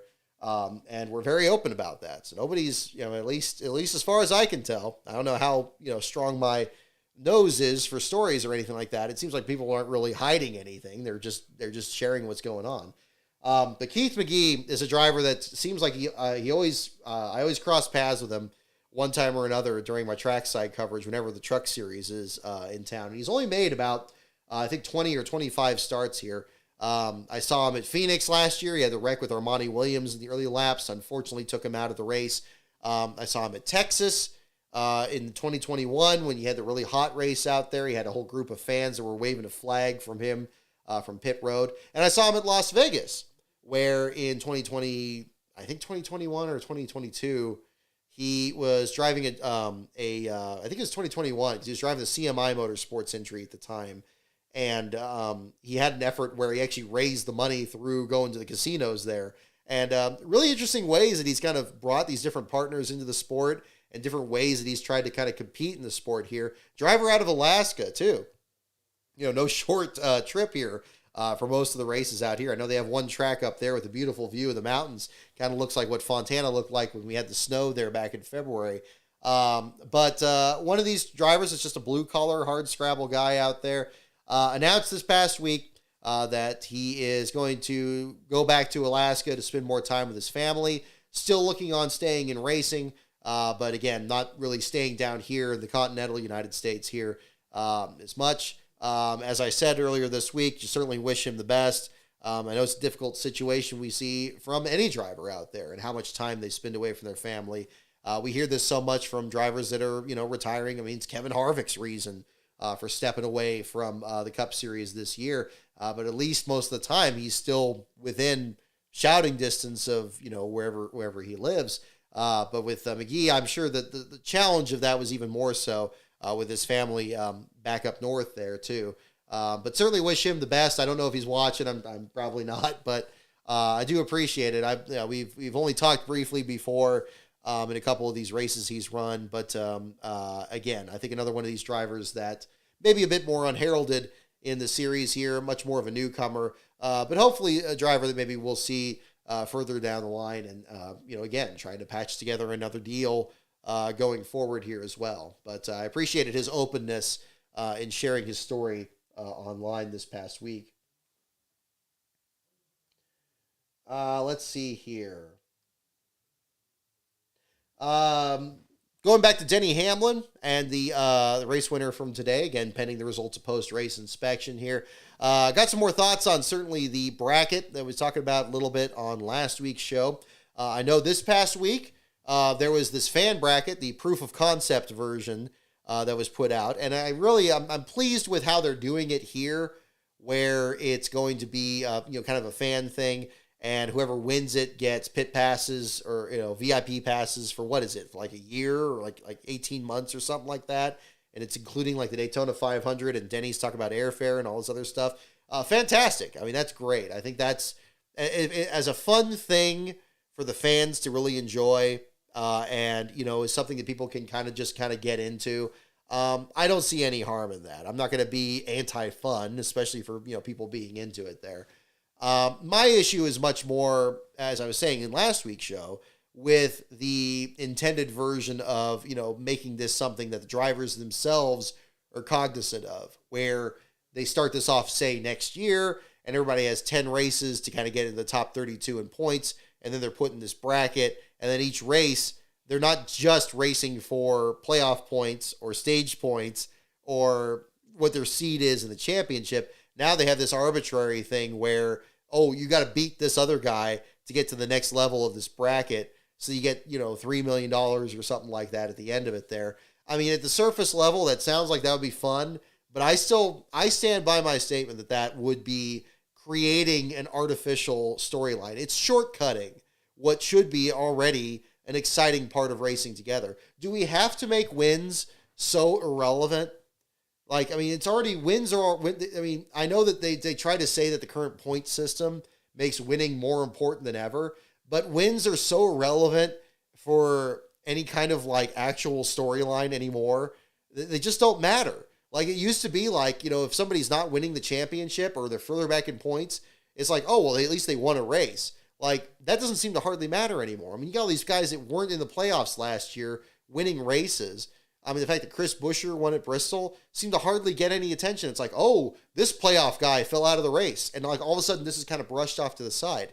Imagine how much worse that would be for these few weeks if you have not just a No Bull 5 thing, where maybe it's an added bonus on top of winning the race, which is kind of the thing you should be doing. But like say, oh, there's this battle between these two drivers that are like the final two people, and they're running like 15th and 23rd. And like that's going to be the big thing that you should pay attention to. I just think that's absurd. I think it's ridiculous, and I don't think it's sustainable enough to get what they want out of it. What I sensed from Denny's discussion of this, and I was listening to it again this week, is that we need to have storylines. We need to have things that drivers race harder for. We need to have drivers become more stories along the way, and really kind of make that. It just doesn't feel the right way, because it's a distraction from the race. It's taking away from that. It's not something where the No Bull 5, it dovetails directly and you have to like win the race. You don't just beat the other four guys. You got to actually win the race. It's not even like the championship is settled. You better win the race to actually get the $1 million bonus. And it isn't in every race. It's kind of spaced out here and there. I thought that was the best version of it. Because then you had a thing where you could match fans to it. If you have this whole bracket thing, imagine how much of a nightmare the graphics are going to be watching these races. Because what will happen is you're going to have the leaderboard here, or here on the left side of the screen, and then it's going to start looking like a horse race. You're going to have like, oh, here's this bracket and this bracket, and here's this and this. You're going to have like all these different screens and all this other stuff here. And it's all this other stuff that's just in the way that is a distraction from actually like who's leading the race. who's doing what pit strategy to position themselves. Who's in the garage area trying to get back out there. Normal things that happen in a race. This is just another Band-Aid, I feel, that is a substitute to doing the actual work and constructing a storyline. Look how much has been made about Ross Chastain in these last couple of years. It's like, oh my gosh, you think he's Ernie Irvan and Dale Earnhardt combined from being involved in all these accidents. That's what constructing a storyline is. I think it's the simplest and cheapest way of doing it, and say, oh, this guy is a dirty driver. He's controversial. You got to look out for him. It's like, there could be other things where it's like this team is suddenly improving. Talk about Tyler Reddick this year. Consider the fact that in the first couple of races, he was absolutely out to lunch. He was in wrecks at Daytona. He got in the grass at Fontana. He was having all kinds of problems. Then he goes to Phoenix, and he's battling for the lead. He gets a top 5, and ever since then, he's been locked in. He wins at COTA. You can make a whole storyline like that, and that's kind of the whole way to do it. That's what a storyline is. And then on the opposite end, let's talk about Joey Logano. Let's talk about how he's had this whole streak of bad runs here at the same time and what's happening. But, the problem is under the current playoff system, those trends don't matter. Because at the end of the day, Joey Logano's won a race, and Tyler Reddick's won a race, and they're going to be in the playoffs, and that's it. And all that matters is where they're going to be seated and who they're going to have to race against and who gets eliminated each week. That's it. And that's a whole layer on top of this down here of all these trends that are happening in races. And that's always been one of the key problems I've had with the playoff system, and why I'm so resistant to any other gimmicks they want to put on top of it. Because if you're going to have this bracket thing, even for a portion of it before the playoffs, it's just ridiculous. You're going to just turn the entire season into nothing but gimmicks. And I don't get the thinking there. And Denny Hamlin is so close to hitting it right on the head. In like one of his other episodes, he's like saying he's talking about the broadcast and like them being more engaged in what's happening during these races. And I'm like, Denny, you're close, man. You're almost figuring it out. You almost got this one, buddy. But then you're like, okay, well, we're gonna do this bracket thing. I'm like, no, that's the same thing we've been doing already. Do we have to do more of that? So I don't know. I mean, again, I don't have any problem with it being this little fan thing that they're doing now. And yeah, I mean, you're going to have this whole thing where people can, figure out their brackets and do this whole March Madness thing. That's great. And I get Dale Jr. being excited for it, but I don't think this is going to be the thing that's going to bring in a bunch of fans. It's certainly not the kind of fans that are going to be long time interested in the sport. I know there's different opinions as to what gambling is done to make, other sports more interesting in fantasy leagues and so forth. But there's a world of difference. There's a world of difference between somebody that's into fantasy sports and this whole nebulous thing about picking together, players from different teams, and somebody that's into a team and its history and their performance and, and wanting to do that. Those are two very different things. So maybe you'll attract a lot of people that are into fantasy sports, but are they really going to be that into the racing itself? I'm not so sure about it. And do we really want the racing distilled to something where it's like, okay, well, it's like, okay, this driver, I don't really care who wins the race. It's like, who beats this person in this bracket or whatever. We see this in soccer, that you have like, somebody wins a game and somehow it's bad because they're not supposed to beat this team. They're supposed to beat this team. It's like, I never understand that. And, I'm sure there's people that are really hardcore into it who do, but that's just never been my thing. It's like, I thought it's like, winning this is supposed to be the accomplishment. Isn't that what's supposed to be the whole exciting thing? It's not getting these points or beating these people in these groups. I mean, why do we have to add conditions to things? Racing should be like the simplest thing. It's like, get to the line first.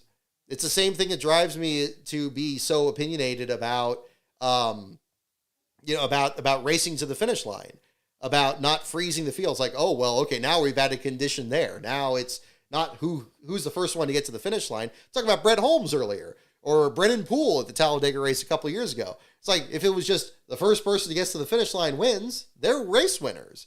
And maybe their careers go down different trajectories than they've been so far. But of course, there's other conditions now. Now it's like freezing the field. Now there's this. So, I don't know. But that's just all in this. And I know I'm going pretty wide of the mark here. I actually got a comment on Twitter a while back saying like, look, why don't you just call your Twitter feed Brock Bitches? Because you just complain about everything. And I'm like, well, first of all, somebody already took that Twitter handle. Maybe that'll just end up being a segment on this. And then, I'll just, when I feel like I'm going to get off in a rant, I'll just kind of start it off there and do that. But, I don't know. But I have a very different view of, just, and not to say it isn't impossible to be somebody that's hardcore into fantasy sports and also interested in the history and what's going on day to day. I just think that it's where the two circles cross over.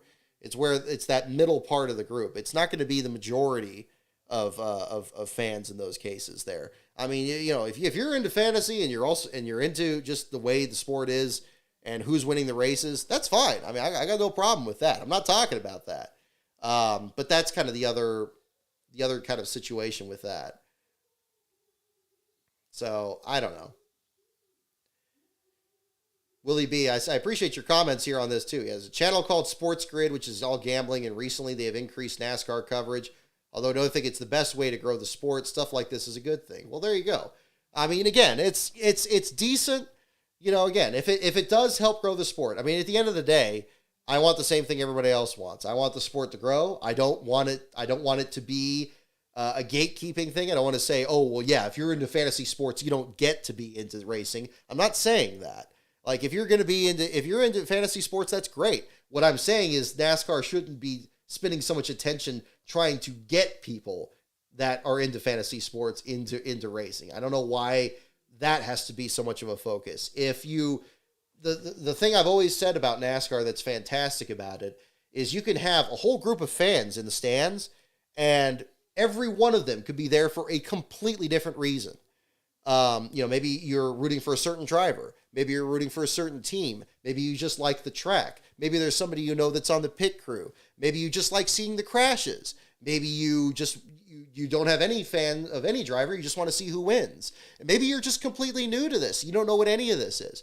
You can have completely different experiences, and everybody is still kind of brought together because they want to go out there and see the race. If you have different reasons for it, go with God. That's fine. I got no problem with that. My problem is like trying to fine tune the sport and create other things that are specifically trying to get one group in there at the exclusion of others.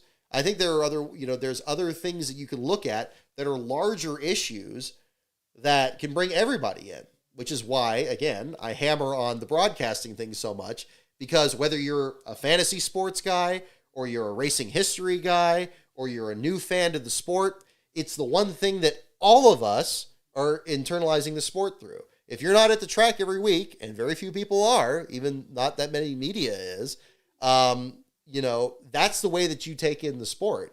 And even when you are there in media, you still hear the broadcast in the media center too. So that's why I think that needs to be hammered on so much more. I would love it if NASCAR took a much firmer stance on this, especially with the TV negotiations ongoing. And now we're hearing some of these discussions about, is there going to be something with streaming services and are they going to take some portion of the schedule? That needs to be looked at really critically and why that's coming up. And I think that's why, you can't, I think that's why it's so important. So, and again, it may not be as important to other people.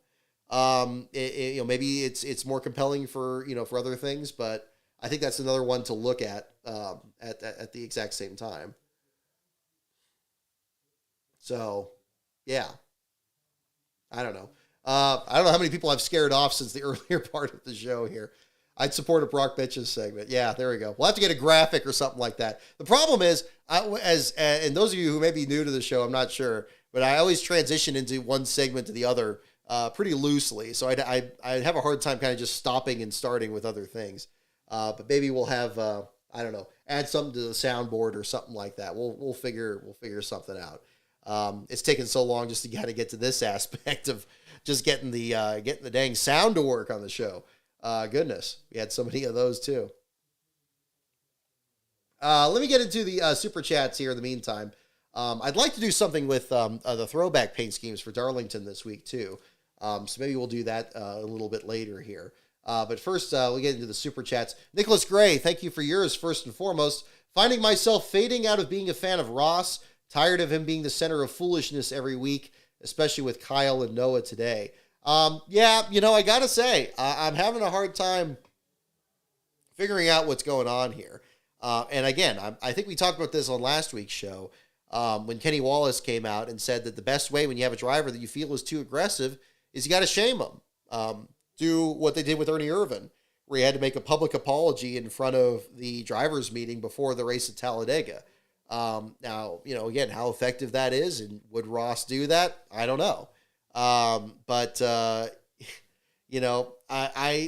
It's one of those things, and this is always the thing that comes up when you have a driver like this. And I've seen this with Irvin. I've seen this with Tony Stewart. I've seen this with other drivers over the years. There always seems to be one who maybe he's racing everybody the same way everybody else is racing each other. But much like I said with the broadcasts, he always gets seen to be doing these things. I remember Tony Stewart getting very upset at Darrell Waltrip at Richmond once because he called him the common denominator. Said that, okay, there's all these wrecks that are happening, but it's always happening because Tony Stewart is wrecking somebody else. And he took exception to that. And there's like a famous clip of that on YouTube there from that. I think that was 2002, 2003, something like that. But there probably needs to come some, these things always reach a flashpoint at some point. We saw this with Kurt Busch and Jimmy Spencer as another example. And the rivalry that the two of them had, and ultimately leading to the punch in the garage area at Michigan in 2003, and then ultimately did things kind of split off from there. This Ross Chastain thing. It hasn't even been a year since Gateway, and it's been barely over a year since the Circuit of the Americas race that he won last year. But now it's this whole thanks Ross thing has just become such a meme already. And I guess the social media culture has already kind of amplified this effect of when you have a driver that's that overly aggressive. I can't tell you whether to be a fan of a guy or not. I think it's hard to have a firm opinion on, a driver. I think the media does share a role in making a lot out of maybe something that everybody else is doing and then just making it seem like Ross is the only one doing it. In today's race, for example, we saw plenty of people running over each other in other phases of this race. Heck, the race was decided between Denny Hamlin and Kyle Larson making contact there at the end of it. Is it worth being that much more critical of Ross Chastain himself? Yeah, I don't know. But I would understand if some people that are fans of his, maybe are not, are kind of questioning that a little bit and wondering, is he really just racing too aggressively? What's the line there? I don't know. I think everybody's got to figure that one out for themselves. And as long as, drivers aren't getting injured or anything, I think that was a big problem with Ernie Irvins. Of course, he was involved in that incident at Darlington where Neil Bonnet was injured. Certainly didn't intend at all to injure anybody in that one. He was just trying to get his lap back from Ken Schrader. And it just ended up being an incident there that, ended up having that. Again, it was how it was portrayed and, how it kind of went from one race to the next. It's kind of storylines kind of providing, a negative example of storylines versus the positives of literally what's happening week to week. What should I remember from this race from one week to the next?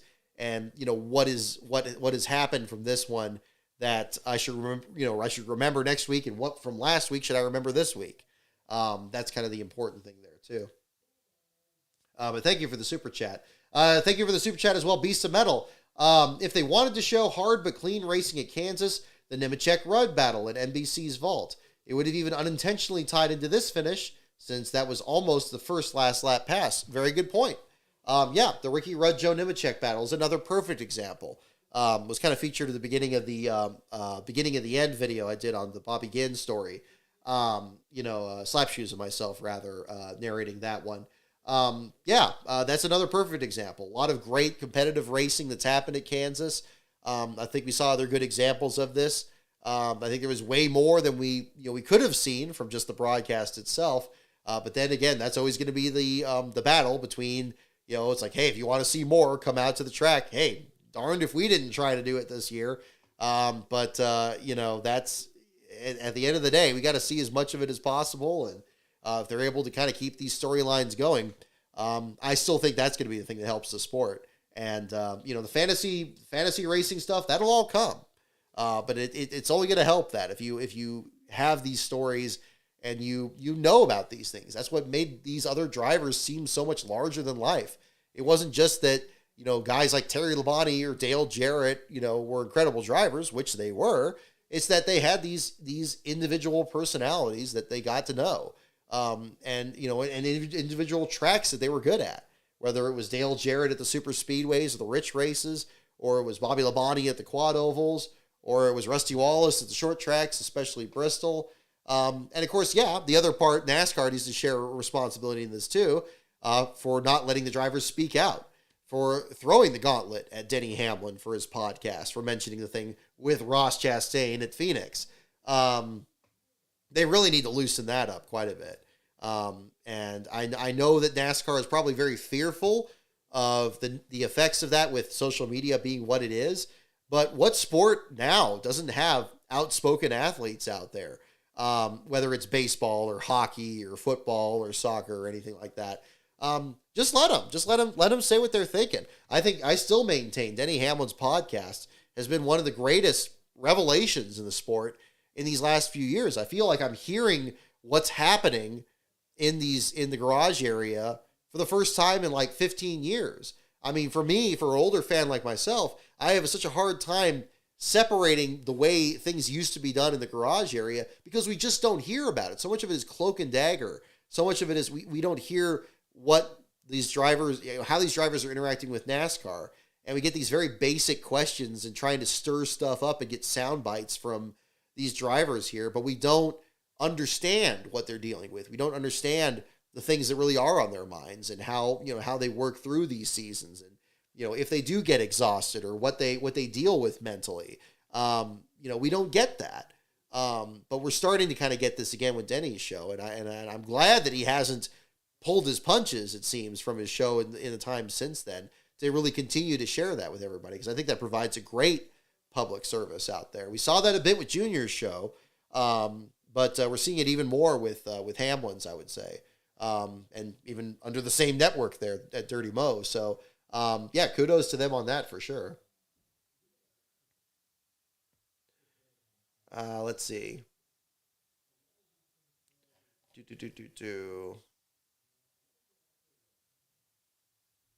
Jacques Villeneuve, yeah. There's another one to kind of look at.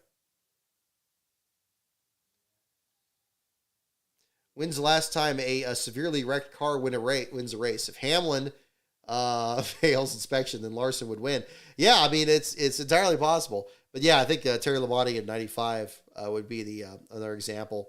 Yeah, that car was damaged. I mean, another one I think of is Dale Jr. at Richmond. I think that was posted on Twitter earlier. He actually had the fender pushed in pretty good after a pit road incident with Stewart that actually cut down Stewart's tire, and Jr. won the race in that. But it wasn't nearly as badly damaged as Larson's was in the race today. So maybe that wouldn't be it. RD Fox, I like your Dave Despain suggestion for the intro. I like that. That kind of works. So that would be kind of another one to look at too.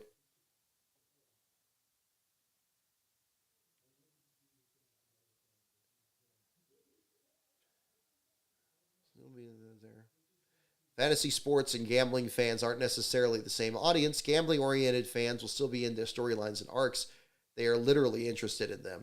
Well, it's true. And is it Laser Bro? Yeah, Laser Bro. Thank you for pointing that out. There is another split to certainly have there between simply gambling and just looking at the strict numbers of it, and then the fantasy thing where you're looking at storylines from one race to the next and trends from there.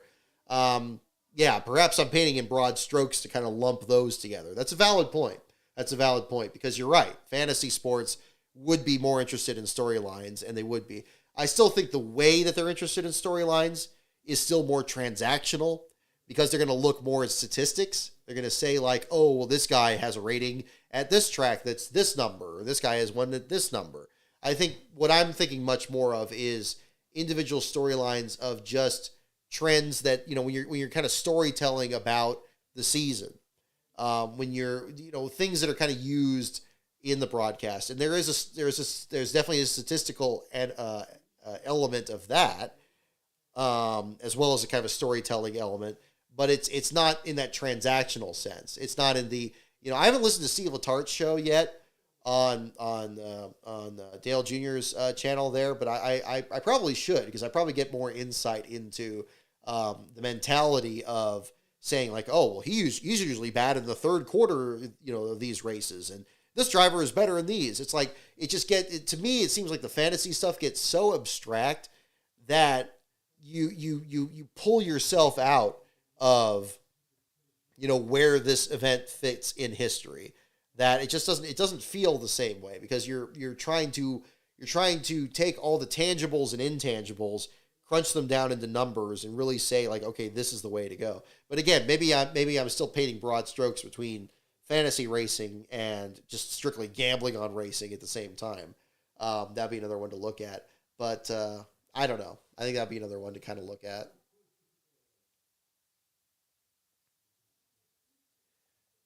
Let's see here. Yeah, I didn't watch the Formula One race today, so I don't really have anything to add on that. Yeah, we talked a little bit about the Gregson and Chastain fight here at the same time. Let me check my notes here also. Oh, yeah, I liked Bubba's media availability, where he used the weird words, the social media thing he posted the other night. That seemed like a lot of fun. And again, that's kind of, a lot of that media stuff where they just kind of, bring the drivers out to answer all these questions and stuff. I mean, talk about transactional. Sometimes it could just kind of, everybody's trying to get like their soundbite or their quote or something like that. It wouldn't surprise me if the drivers have a lot of fun with that behind the scenes, and maybe something like that's a little bit more common. So I thought that was pretty cool. I think, and certainly, people in the media have a bit of sense of humor about that too, because you got to imagine these drivers get asked the same questions over and over again if they're asked about things maybe they don't think about that much, whether it's a new aero package or trying to stir stuff with these other drivers or anything. But yeah, I don't know. I think there's plenty enough stuff that happens at a racetrack there, that just kind of looking at that kind of fills any number of storylines already.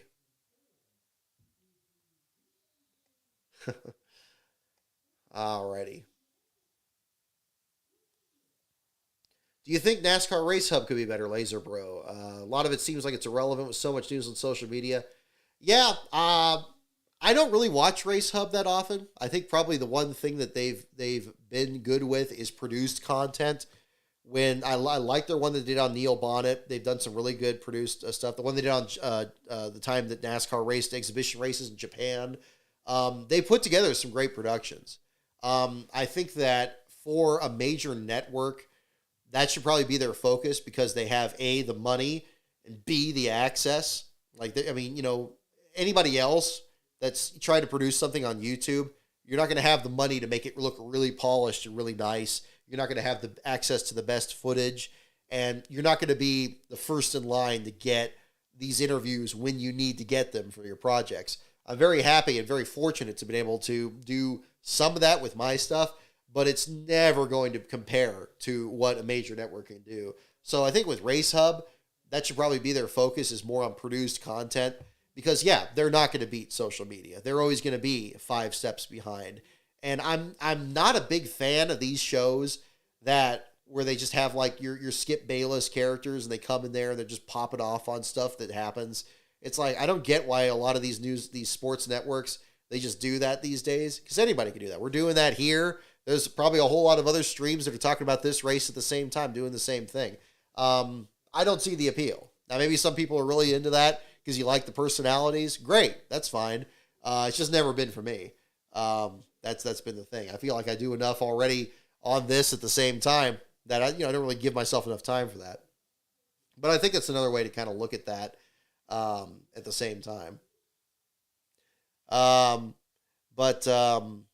Yeah, I think that's another way to kind of look at it. We'll do some trivia questions here, and I kind of want to do some stuff with looking at some throwback schemes here at the same time. I may pull up the browser window on here and kind of go through some of that. I think that would be kind of a fun thing to do on this. So in the meantime, we'll go ahead and jump into some trivia questions here for the show. Thank you so much, everyone, for tuning in. We still got 78 people in here. I haven't scared everybody off, so that's good to see. We'll do some questions here for this part of the show. So again, bring out the 1990s Trivial Pursuit deal. And again, the categories once again are NASCAR, pits, teams, tracks, drivers, and the wild card. So once again, NASCAR, pits, teams, tracks, drivers, and the wild card. Those are the categories. So I want to, while you guys are picking your categories, I want to kind of experiment with this and kind of go into doing this because I don't know if I made this work before. Okay, nope, that is not good. Okay, we got some interference on the audio there, so we don't want to do that. Let's see if I can just add it on this layer here instead. All right, thank you, Ben, for tuning in. Appreciate it. Hope you have a good stream. Let's see. Media file. Let's see. Is there a browser window? I'm going to have to just do this for raw one there. Or window capture. That's what I need. Yeah, let's do that.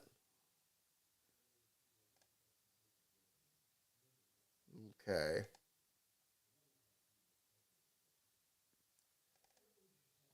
And tech is complete. Oh, we have tech complete already? Hang on. Oh, there we go. Now we got the Twitter page up already. We may as well pull that up while I have this here. Yes, I do use day mode. I'm afraid I haven't made the full transition here. There it is. Bob Hawkers posted 48 seconds ago. Wow, you guys are really quick. Tech is good. Hamlin is the winner. No issues. Chastain, Austin Dillon, Harvick, Logano, and Truex going to wind tunnel for parity testing, but it is not R&D. So there you go. So congratulations to Denny Hamlin, and it will be, a Christopher Bell article tonight. So congratulations to Denny Hamlin on that. Let me see here. We close these here at the same time. Okay, I want to get to J-Ski's page. They have a full-on list of the throwback schemes. I'd love to do something like that. Let me just get to the main paint schemes page. I guess we haven't had that. So I guess we could start from here.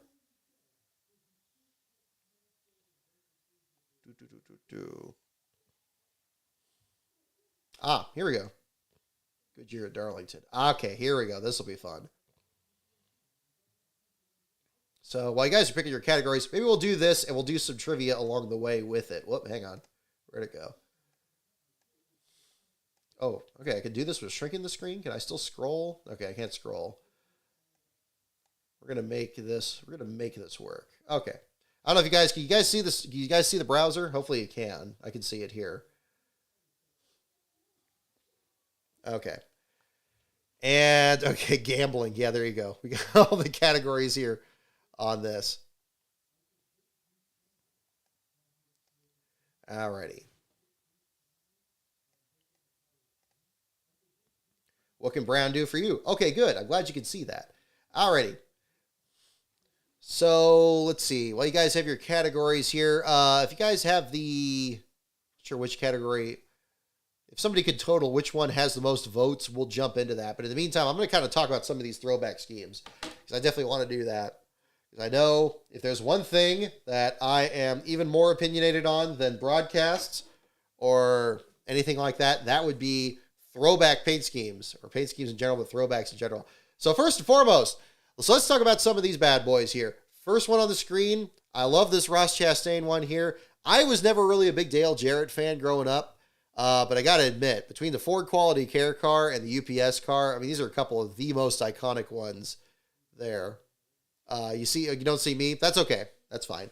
I have another one where I can see myself on the screen, but I already noticed I had an audio wobble on that. I don't want to blow everybody's ears out while I try to figure that out. So maybe we'll just jump into these. Can I do that? How about this? Boop, boop, boop, boop, boop, boop. Nope, not that. Let's not do that.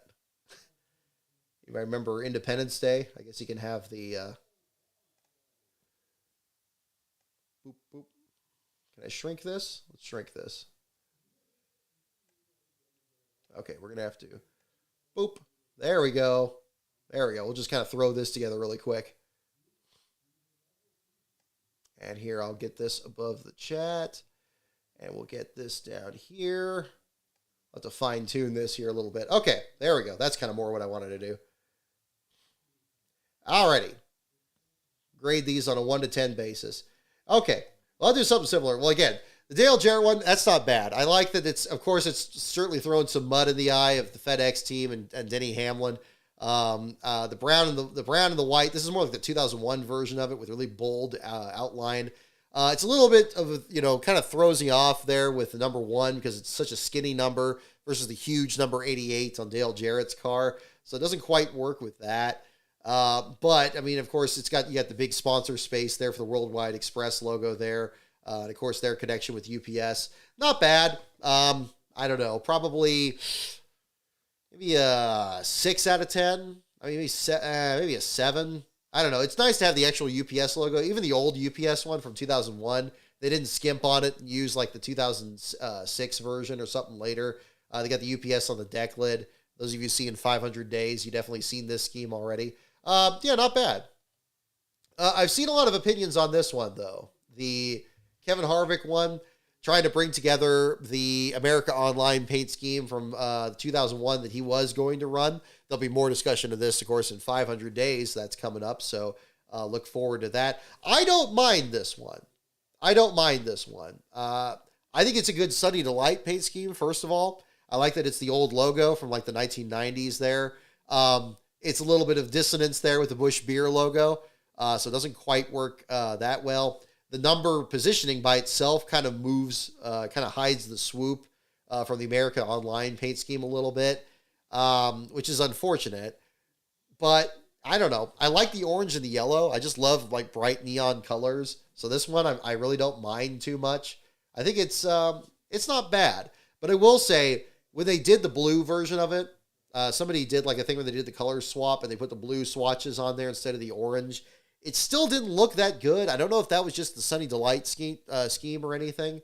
But I see what they're going for. It's at least not a faux back. At least it's not something where they just used the old logo and maybe they just made it all orange or something like that. That would have still looked okay, I guess. I like the yellow roof and everything. I don't think it's bad. I'd probably give it a 7 also. Maybe like a 7 or maybe a 6. 6 or a 7 in there. It's not like a 10. It's not like, an absolute jaw dropper. But I see what they're going for, which is kind of cool. The Almirola one here with the baseball scheme, that's pretty good. I mean, it's a hard one to mess up. It would be nice if the rocker panels were bright red too. I think that would have kind of tied it together. Although I guess Junior's probably had black bars on the bottom too. You got the different number, so it doesn't quite work with it there. The Budweiser sponsorship, of course. So, this wouldn't be something like that. I kind of like the version that Josh Berry ran in the Xfinity Series better. And I don't know, on a Ford, I don't know. It's too many differences. I think some of these throwbacks, that doesn't quite work that well. Maybe a 5. It's not terrible. It's okay. But that's all right. This one here, Ryan Blaney doing his dad's sprint car. As a concept, that's fine. I think when you have completely different race cars, it's not going to really translate that well. Of course, you have a car with a wing versus, just the Cup car there. I mean, it's a nice concept. I think, it's probably a 6, like on there. Again, not something you would immediately identify with the Cup Series. I don't think this is as good as when he ran the paint scheme that Dave Blaney ran third at the Spring Darlington race with, the Jasper Engines car. I think that was better than this one here. But again, points for effort. I like that it has some connection to it. It also kind of fudges in that design that the Menards cars always have, where they have different logos on the hood that have a different color swatch. It almost kind of does that a little bit. But yeah, it's okay. It's okay. Maybe a 6 on that one. This one here, Tony Stewart's USAC car there on that. The flames are nice. I almost thought this was going to be like a Burger King throwback at first. I'm not as familiar with the history on this one. I know Tony's got to like it for sure. Yeah, not bad. I've always liked paint schemes that use white as an accent color. This one more just has mostly white on it instead. It's okay. It's okay. Maybe a 5. I don't have a hard opinion on that one. It's not terrible. Like, I mean, if I actually disliked it, I would give it like a 4 or a lower. But I mean, it again, much like the Blaney one, it doesn't translate onto this one very well. It just looks like a kind of a neat, kind of bizarre paint scheme for Mahindra and kind of just, doing some hot rod flames on it. It doesn't immediately remind me of this old USAC car here. So, but again, it's a different model of car there in general. So I don't think that really works as well. Lots of opinions on this one here. This was certainly one where it brings to the middle of that debate about moving the numbers more to the middle of the doors for the throwback schemes. I'd be inclined to agree with that because I think it really does screw up these designs on these throwbacks. This is a perfect example of it because look at all that room that they could put that number. And look how they don't even have the full saw blade design go up to the C-pillar on the side of it there. This is one of the greatest schemes that Kenseth ran. And of course, one of the ones he won the championship with.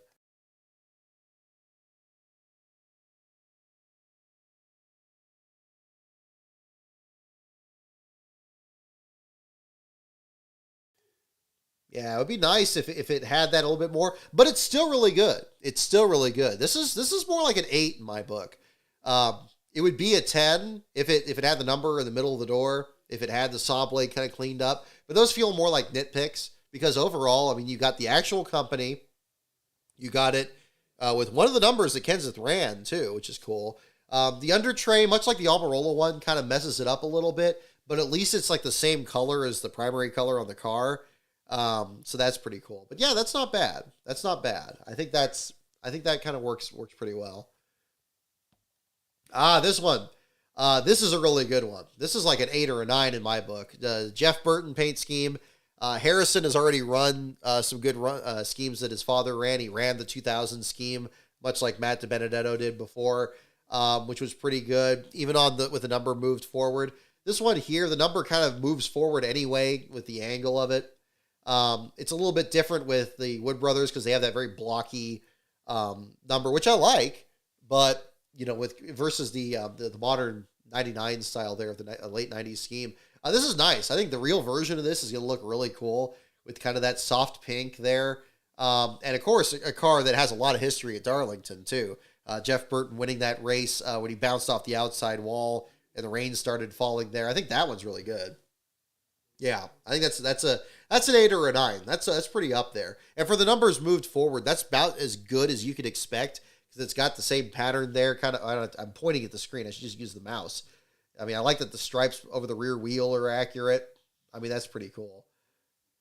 So yeah, and even the black graphic with white outline on the hood. I like that they kept that consistent. That's good. That's really good. That's actually trying to work with the graphics, which is nice. This one here, we've seen this before. The old Matador paint scheme, the Mark Donohue special there. Ryan Newman ran this at Rockingham in 2003. Hailie Deegan ran it just last year.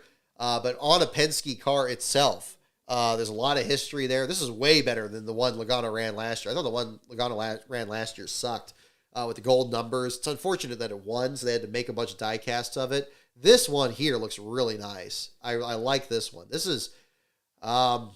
yeah, I might give a 10 to this one. I mean, Mark Donohue, first of all, it's good to have any discussion of him. Obviously, he and Penske went so far back. It would be, I'd love to see this run at a road course because, of course, Donohue being the last road course ringer to win a Cup Series race. Really nice, really nice. I like that one. That's pretty good. And yeah, definitely mention which ones you guys like too in the comments too. I know a lot of you already are, but definitely do that.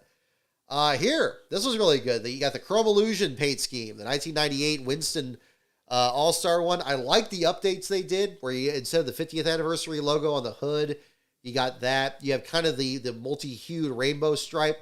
This one here, that's enough already to kind of give me at least a 7 on it. It's recognizable, same car number. It's got the brand, although I liked the render that showed the Raptor glasses logo actually kind of fit better than the new version of the DuPont with the Axalta. Yeah, this one's pretty good. This one's pretty good. I would probably bump it up to like an 8 or a 9 if it gets like the Chrome Illusion look, which is unfortunate because everything is wraps now. If they actually painted this bad boy and they use like that kind of paint, oh man, that would be a 9 or a 10 right there. But as it happens, with a wrap, it always looks duller, and I'm worried this is going to just look like kind of a brownish, just brown looking car, which is not really the best look to it. It's that shimmering that would look nice. It's not bad. It's not bad. But yeah, if it looks great, I could definitely bump this up to like where the Logano one is. So that'd be good. The Elton Sawyer throwback. Probably getting in the good graces of technical inspection, I guess, or I guess he's the competition director, I think, was Elton Sawyer is now. The Barbasol scheme, good to see some Busch schemes represented on here. This is definitely one of his more recognizable ones there from that time period. Ran the 38 for a number of years in the late 90s, early 2000s. This was pretty cool. At first glimpse, it looks almost like a Dale Jarrett throwback, different hues of the colors. It doesn't look like they went quite as dark as the Barbasol car in the old 97 picture. Like a nice dark purple would be nice instead of this lighter color. This is almost the same issue the 38 team had with the David Pearson throwback a couple years ago when they were running it on the David Reagan's car, and it didn't quite look right, but then they changed it in time for the race. This is another one that might be good. As it stands, it's like a 6. It's like a 6. It's okay. It doesn't stop me in my tracks. This one's not bad. You got Ryan Preece and a family paint scheme there, the Jeff Preece scheme on there. It looks pretty generic there, but I mean, again, this is the challenge when you have a car that's based off of a completely different model of car. It's not going to translate 100% well. It's going to look either too simple or just not like what it was. This is just like the Blaney one, and it's just like the Briscoe one there.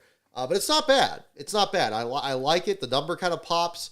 Kind of reminds me a little bit of like a simple version of the Jerry Nadeau paint scheme, a little bit with light blue versus the dark purple kind of scheme on that.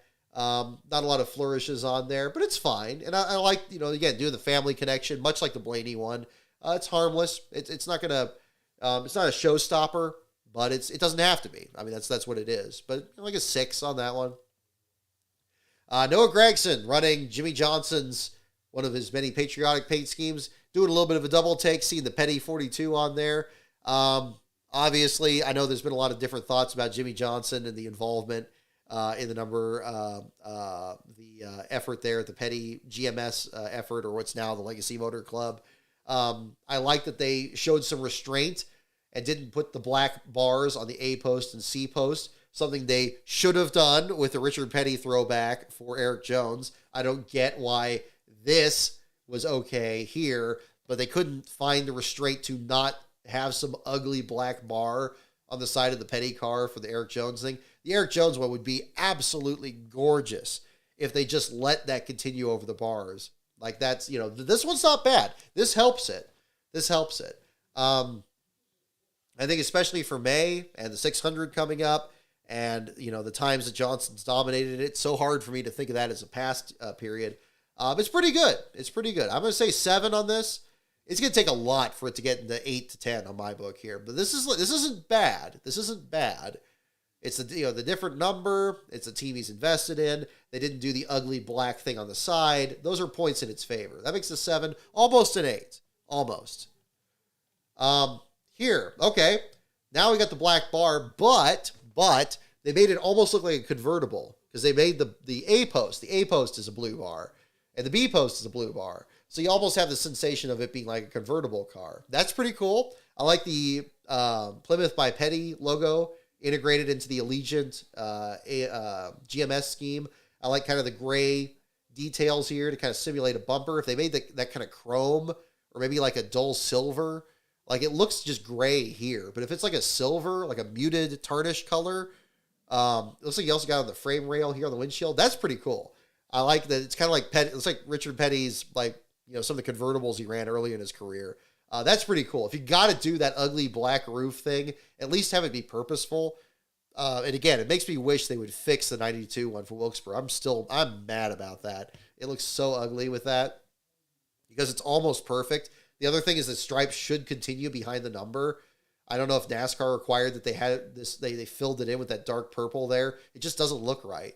It looks like, a paint scheme mistake.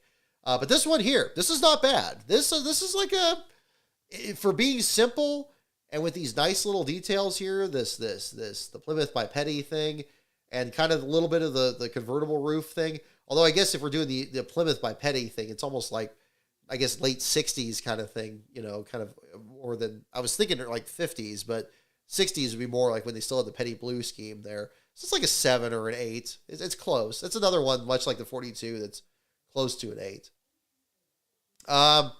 Mid, you're doing the Dale Jarrett thing again. It's a double-digit number, so the bold face around the number looks better, but the Country of Crocs sponsor goes a little too well with the color scheme. It doesn't look anything like the UPS car. It doesn't have any of the accents that the number 1 has. So this is less. This is like a 4. It's not bad. You can see that they tried, but they just didn't have very good timing. And that happens. You're going to have one of these that just doesn't quite work. So yeah, 4. That's about all I got to say on that one. What was this? The Kevin Hamlin scheme? Yeah. Okay, we got the capture here. Yeah, Kevin Hamlin scheme on this. Looks very much like the Texaco scheme. Kind of got a Davey Allison feel to it. If you want to see that in the scheme, that's fine. I was thinking it kind of reminded me of the schemes that they ran in Mexico City. I think, did Montoya run something like this, or Scott Pruitt? It kind of reminded me more of that. Was that the same year Kevin Hamlin drove it? I don't even remember. I didn't follow Busch Series that closely back then. It's not bad. If these are gold accents here, like bright gold, like reflective numbers, that'll look okay. I don't know, 6, maybe. See, again, a lot of 6s and 7s here. It takes a lot to get to 8 through 10. That's fine.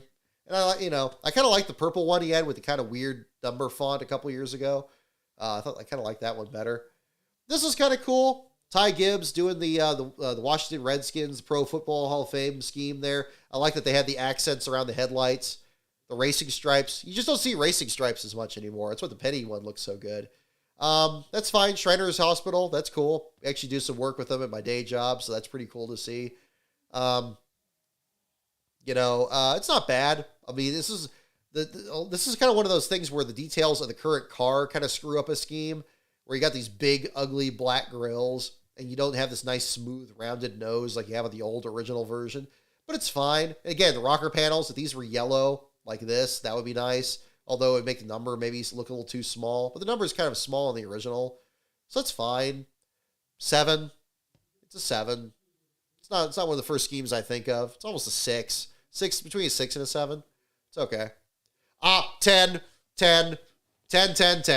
Daniel Suarez's Quaker State car. Look at this. Look at this. Look at this. This is gorgeous. You got Quaker State that's already been a sponsor. They already had a banger paint scheme with the 99 with the reflective numbers and the actual, Trackhouse paint scheme. It already looked really good.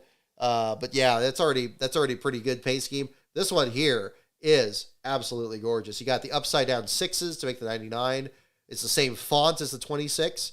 You got the actual logo. They didn't cheap it and use the modern logo. They used the actual one. They even had the gold stripe down the middle, which is the Ricky Rudd era, not just the really small white stripe on the side during the later Brett Bodine eras. So this would be the same paint scheme that you actually had Brett Bodine run when he won his first race and his only race at Wilkesboro. Yeah, this is a 10. This is what it takes to get a 10. This is all you got to do. Look at these nice, simple colors. And look at this nice stripe here. All of this. Gorgeous, gorgeous, gorgeous. Easily the best of the group. Best of the group on this list, at least. I mean, there's some other ones you can look at, too. Yeah. I'm sorry. I know we're going wide of the mark on the trivia, but actually I'm having fun with this. Are you guys enjoying this? If you guys aren't enjoying this, we can switch this up. Yeah, that. Easy. Easily. Best. Hope it doesn't finish last. But if it does, I'll get to write about it more. So yeah, probably like that one the best. The Sunny D one, actually, that one's pretty good. I'm liking that the more I think about it. That one's not bad. I just like it as a neon scheme, not even as a throwback. It kind of does what the 47 fails to do. And then the 22. Yeah, those are probably my big 3. The 22, the 4, but they're behind the 99. 99 is the best. Do they have ones for Xfinity and trucks? Can we do those? Let's do that. Okay, here we go. Darlington throwbacks. All right, let's just keep the ball rolling. Let's keep it rolling. All right. First of all, Jason Leffler's scheme. You already have an 8 on this. I know they've run it before. I don't care. Jason Leffler's Busch Series scheme, nice and clean. Got the double zeros. Same team, same backing, same sponsor. And now he's with the same number. It's not even the 41 version of it that Kurt Busch ran before. Now you got the actual double zero. This is an 8. This is an 8 or a 9. Not quite a 10. I'm a little partial to cup schemes. That's a bias on my end. Yeah. I'm going to say, like an 8 on that one. That's quite good. Sam Mayer, Kurt Busch paint scheme. I almost brought something up for show and tell because I picked up a diecast of this car recently. I didn't know they made it. I thought that they didn't make diecast of it until 2002. Yes. Sharpie paint scheme. Sam Mayer has such good throwbacks. The number 1 car is always such a bold number. Bold choice to do this not on a double-digit number. Almost has the same problem that the Ross Chastain one has with a single digit where it should be a double-digit number. Maybe another team should have picked this up. But look at that purple. Look at that black. Look at those squiggly marks. You got the Accelerate logo into the Rubbermaid logo on the quarter panels. That's really good. That's an 8 and a 9. That's a 9. I'm going to say a 9. That's not a 10, but that is damn close. The signature on the roof looks like Kurt's signature. You got the bold face. This is something that's going to come up in a 500 Days episode, too. By the way, we are full steam ahead on those episodes, folks. I'll tell you, we're making some real good progress. I got the bookmarks in to drop the clips in. I am pushing like hell to get those done before the All-Star race at Wilkesboro, and you will absolutely see why. But those of you who are in the $5 and up levels, the Patreon, patreon.com/LastCarOnBrock, you'll get a view of those first. I'm hoping to give you guys a week's access for both those episodes before they air. We'll see how that works out with timing. It's at least going to be, you'll definitely still be the first one to see it. It's just a matter of how many days. So we'll see. But that's what I'm pushing for. My goal is to get that up there. But yeah, I like this. I like this purple accent around the Chevy logo. This looks nice. This is nice too. This is good. Look at this black. It's like, is that flat black? That's nice. That's really nice. Oh, I love that. Yeah, 9. Ty Dillon, 3 is back.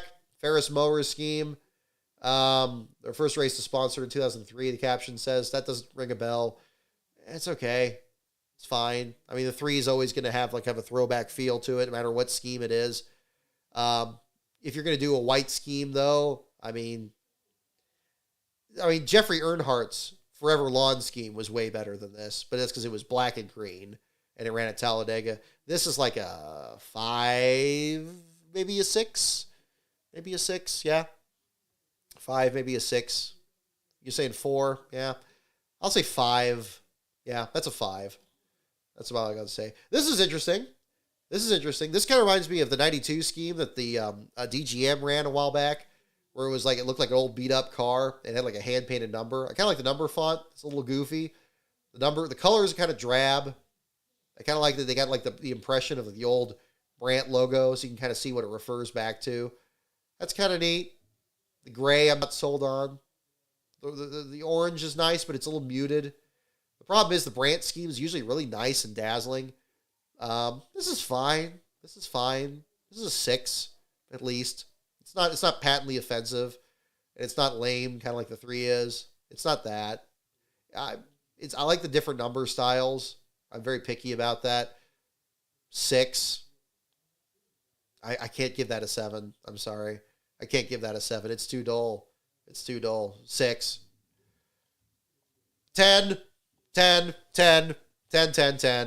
Josh Berry kicks ass again with the throwbacks, just like the Dale Earnhardt one. The 8 and the 7 were so good that one year where he had Josh Berry in the Tasmanian Devil car going against the baseball Dale Jr. paint scheme. Those both look great. That was really good. This is a 10. This is incredible. You've done everything but put Circuit City as a sponsor. You got the number, the right font. You got Hut Strickland, who should have won his first Cup race at Darlington in this scheme. They revealed it to Hut on Dale Jr.'s show. You got this nice integration of the logos. You got the same font. You got the boxy Monte Carlo, the Camaro. It doesn't distract from the fact it's not a Thunderbird. 10. Look at that.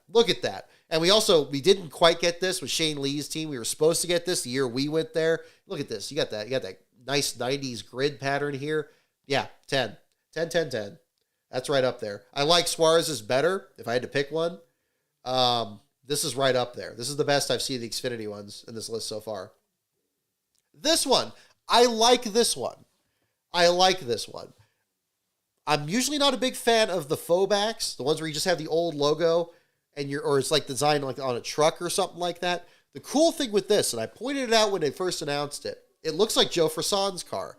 Joe Frisson was one of the Dodge drivers in the early 70s, and he had just like this. It was like a yellow and kind of reddish thing with these weird geometric shapes and this like italicized forward number. I really like Sammy Smith's regular paint scheme. His Pilot Flying J car, again, white accents. I'm just a slave to them. With these white accents, they look gorgeous. Every time I see it, it's like I feel like I don't have a choice. Like I have to say this is great. But this one doesn't have the white accents, but I like it. I like it a lot. This one will really stand out, I think. I think this is going to look good when they render it. This is an 8. This is an 8 to me. It's not quite a 9. It's not quite a 9. That has to be very special. It's certainly not a 10. It's an 8 though. It's not a 7. I like this one. I like it a lot. I like it a lot. Yeah. Oh, Tim Richmond one. I mean, that's really good. I mean, it's better than the Stuart Friesen one where they had the 52. It's better than Joey Gase's version where they tried to do something different, I think, with a number font. It didn't quite look that clear. I think he actually did the Jimmy Means one from Charlotte. The gold numbered Tim Richmond, I'm not as big of a fan of that. I like the white numbers that are easier to see, but if these are foil numbers, like kind of like this, or it's kind of like a brass color, that'll look really nice. Nice integration of the logo. This is really good. This is good. This is probably an 8. This is probably an 8. This is right up there. It's almost a 9. It's almost a 9. Tim Richmond schemes are cool. It almost feels like they're overdone, but can there ever be too many Tim Richmond schemes? I'm not sure if there can be. And if you run the 25, you know that's going to be on the table. I like it. It's pretty good. I'm not head over heels about it. They had to stretch the number here to fit the door size. But, Monte Carlo is lower slung, so it doesn't quite work as well. But they replicated it really well. And, it's not bad. It's not bad. I don't hate this. I don't hate this. I like it. It's pretty good. I don't know if I can't quite give it a 9, and I don't know why. I can give it an 8. I can give it an 8 comfortably. Maybe, again, some of these, when we see it in person, it's going to be different. Chrome wheels. Oh, yes. Yes, chrome wheels would be a 10. Agreed. Yes. Yes. Yes. Yes. Yes. Exactly. This is fun. This is fun. Fire department coffee. Fire engines always have that nice foil printing. Now, this is different meaning to foil. You got this kind of, it's almost like a train, like a steam locomotive. You got like this hand-done kind of printing. It's like almost like hammered brass on here. That's pretty cool. I like this pinstriping. Some schemes are starting to do this. They had that Smokey the Bandit one that Josh Bilicki ran.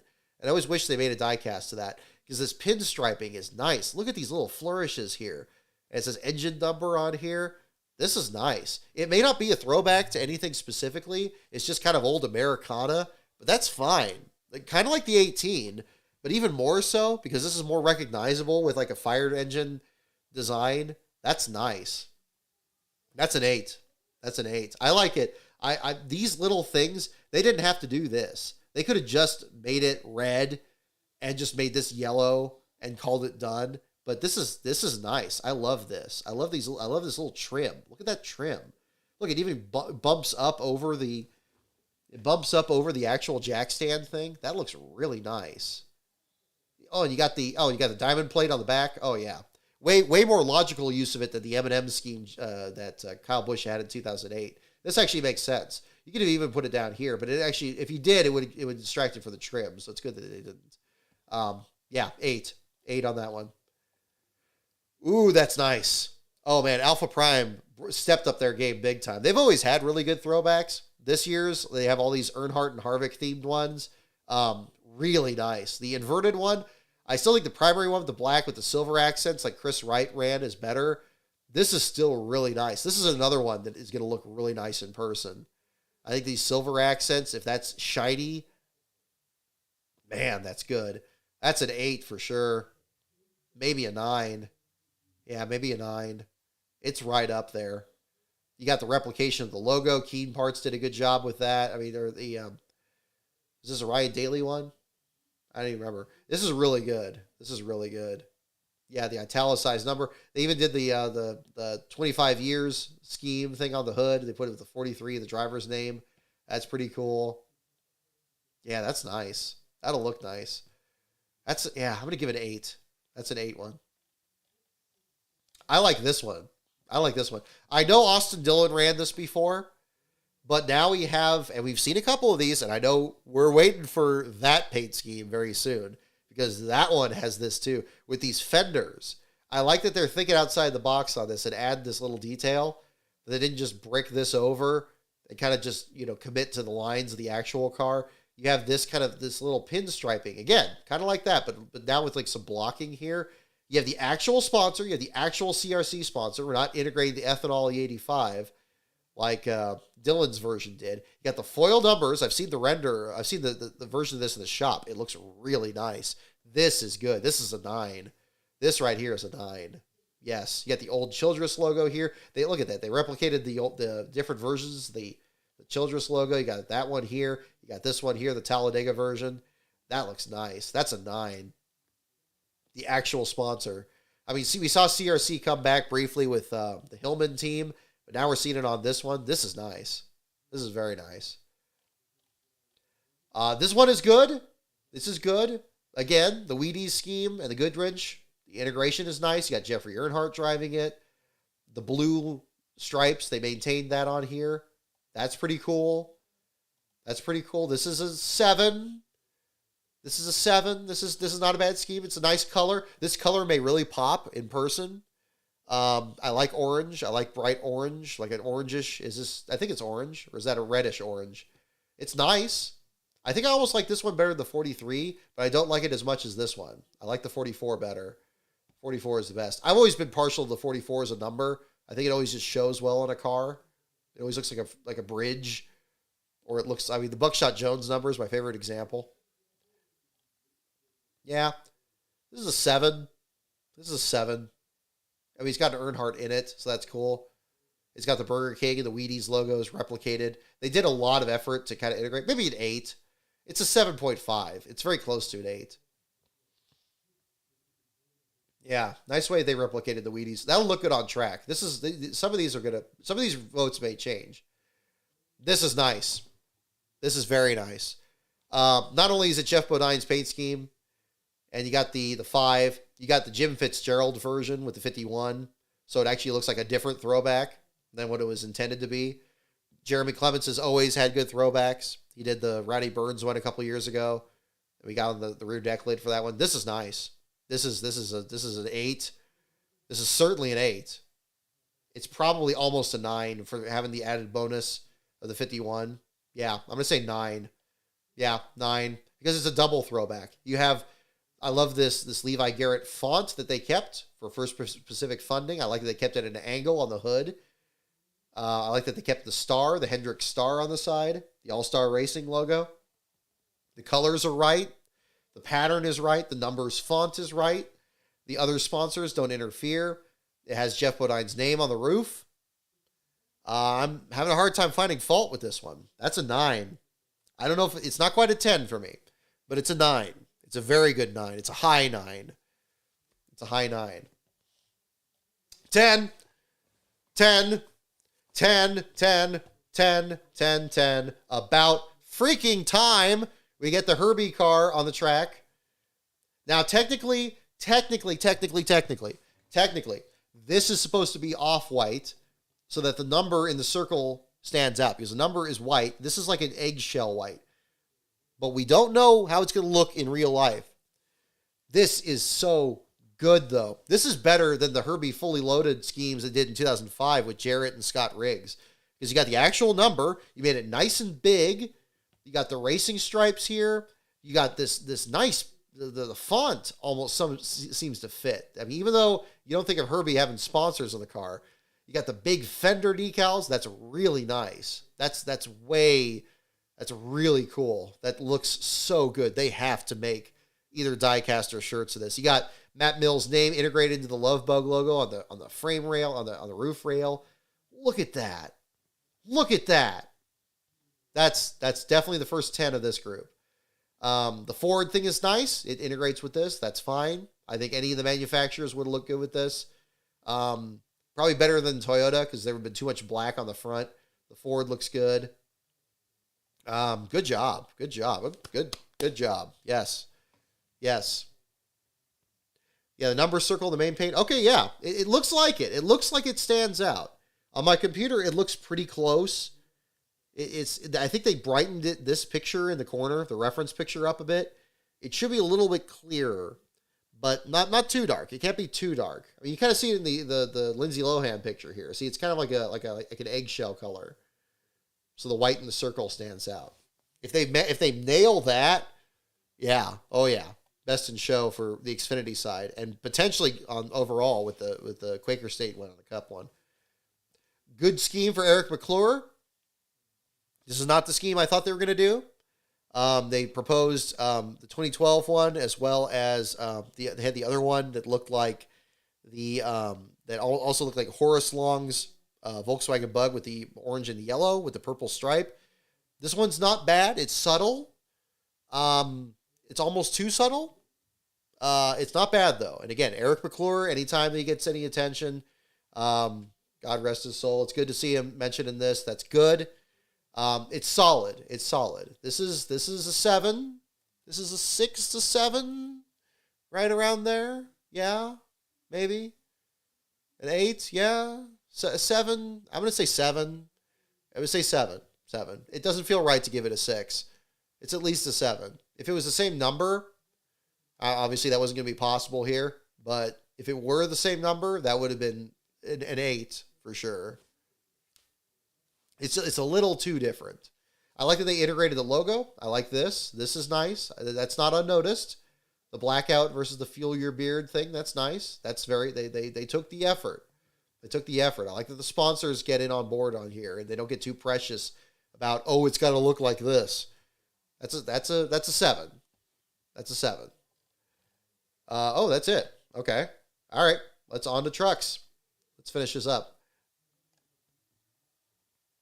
Darlington Schemes preview. Okay. Not bad. Not bad. Again, almost like the David Pearson one. We got the Holman Moody kind of colors here. We got the purple and the gold. We got the red rims. I like that. I like colored rims a lot. I do. That's the thing I miss with the Cup car is that we just really don't have that. It's basically silver or dark gray now. That's nice. I like that. That's pretty good. The number seems appropriate to the font. Again, you kind of got this thing where you're trying to do a double digit to a single digit and try to keep the same spirit of it. At least it's a really bold number, so it's almost the same size. I like the name under the roof there. That's a 7.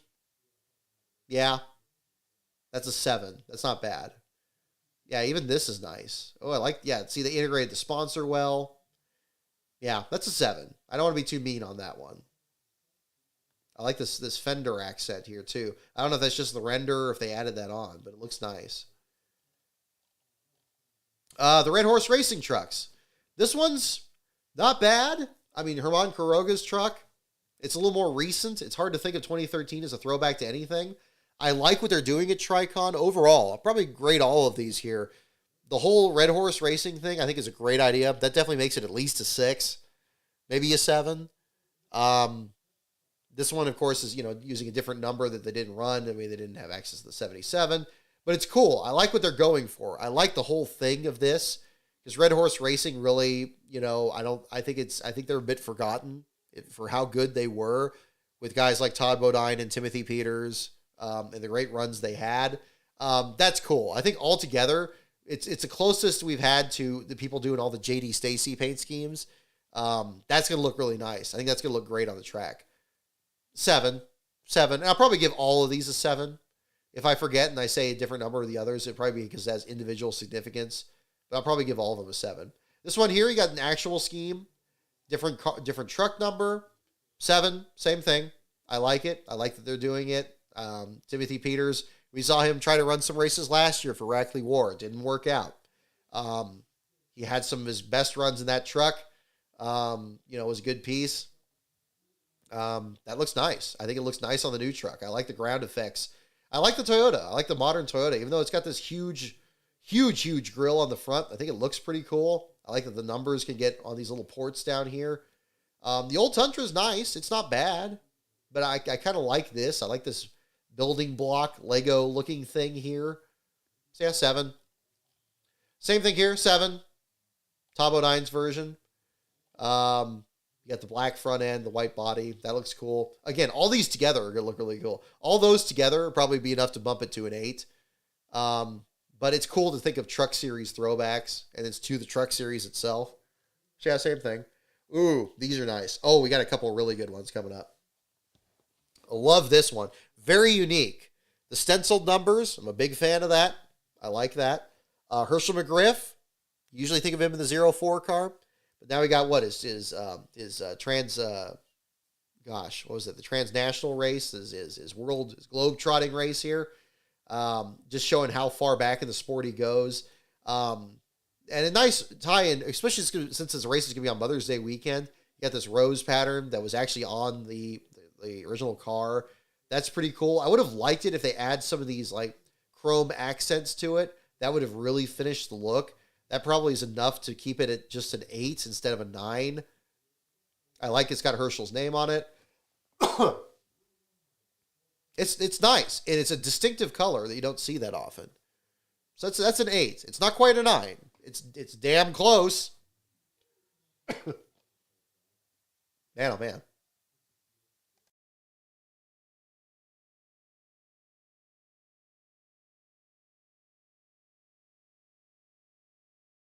Yeah, exactly. There you go. Yeah, that one's pretty good. That one's pretty good. I like it. This one here, very good. Very good. One of the best Wendell Scott paint schemes. Sadly, was also the one where Wendell was injured at Talladega. The big wreck on the back straightaway. But this looks really nice. You got the 24, the GMS number.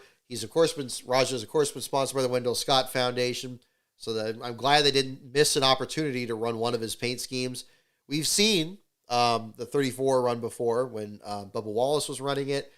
This is really nice. This is a 9 at least. Yeah, it's really nice. I mean, the fact that it's on a truck versus a car, that's always going to look a little bit off. But I mean, it is what it is. Rajah Caruth's running the Truck Series. That's what it is. It's nice. I like the cubic inches on the hood. I like that they kept the colors accurate. You got the accents on the numbers, the very old school looking numbers on this. This is going to look really nice on track. I mean, it's certainly a 9. Ah, man.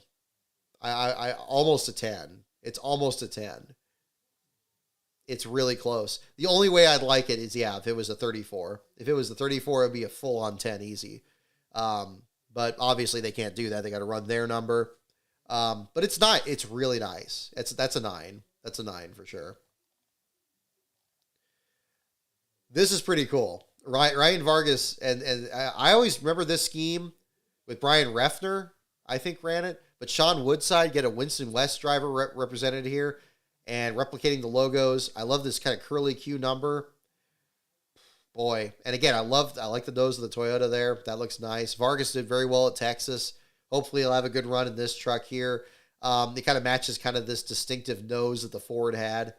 This is like an 8 or a 9 on this. This is really good.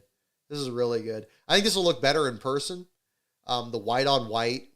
The number will probably get lost in there. Hopefully NASCAR doesn't screw around with them and make them change it. It seems really too simple in one sense, but I like what they're going for. I like that they have the yellow splitter to kind of go with the original one there. And again, something unique to the trucks. Maybe a 7. Maybe 7 to an 8. It's kind of there. It's not as good as the Wendell Scott one in terms of just the overall scheme, the proof of concept and all that, but it's really good. It's really good. I like that. And they also integrated the logos with the original ones, which is nice. So they did that, which they didn't have to do. That's another thing that's nice. Yeah, maybe I'll go with 8. I'll go with 8. It's just underneath the Wendell Scott one. That's very good though. I like it. I like it a lot. Ooh, boy. Boy, oh boy, that's a 9. That's a 9. You got the Buckshot Jones scheme. You got, I mean, I want to see, this would be a 10 if we got this silver shimmer to it, like the original. I loved this paint scheme when Buckshot ran it in 99. He was trying to go for Rookie of the Year that year. It ultimately got cut short because he was going against Tony Stewart for one thing, and Elliott Sadler even was kind of mopping the floor with him. But I like this Aqua Fresh line kind of cross here, this fiber line here. You got the actual sponsor, which is great. You got the Buckshot endorsement. That's a 9, and it would be 10 if we get this effect. If it looks like this, if you get this kind of this shiny look to it, I don't know if we're going to get that. It's a 9 already. That's really nice. That's at least as good as the Wendell Scott one. I like that a lot. Even though it doesn't have the 00, but you got a double-digit number, so it's close enough. You know, it's very nice. That's a 9.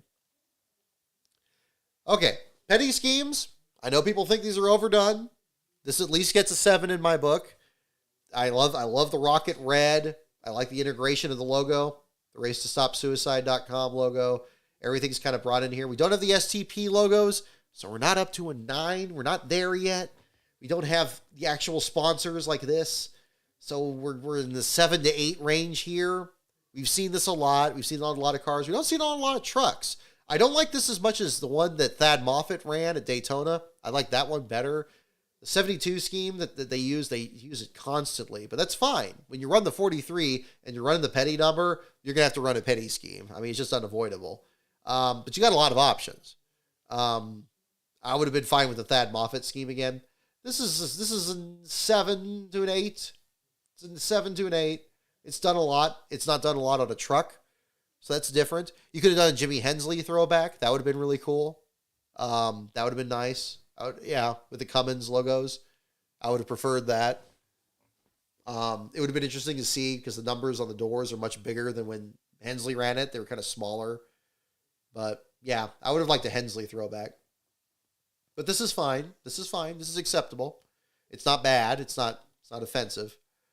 This, oh my goodness, 10, Adam Petty throwback. Just like when Bubba Wallace ran it on the 43 in the Cup Series race, it looked great. Here, the Auto Park It logo actually kind of works with the scheme, even though it's not the Spree logos, of course. It kind of works. Even though Adam Petty ran a different number when he ran the truck. I think he ran the 34, but you got the actual number font. You got the colors.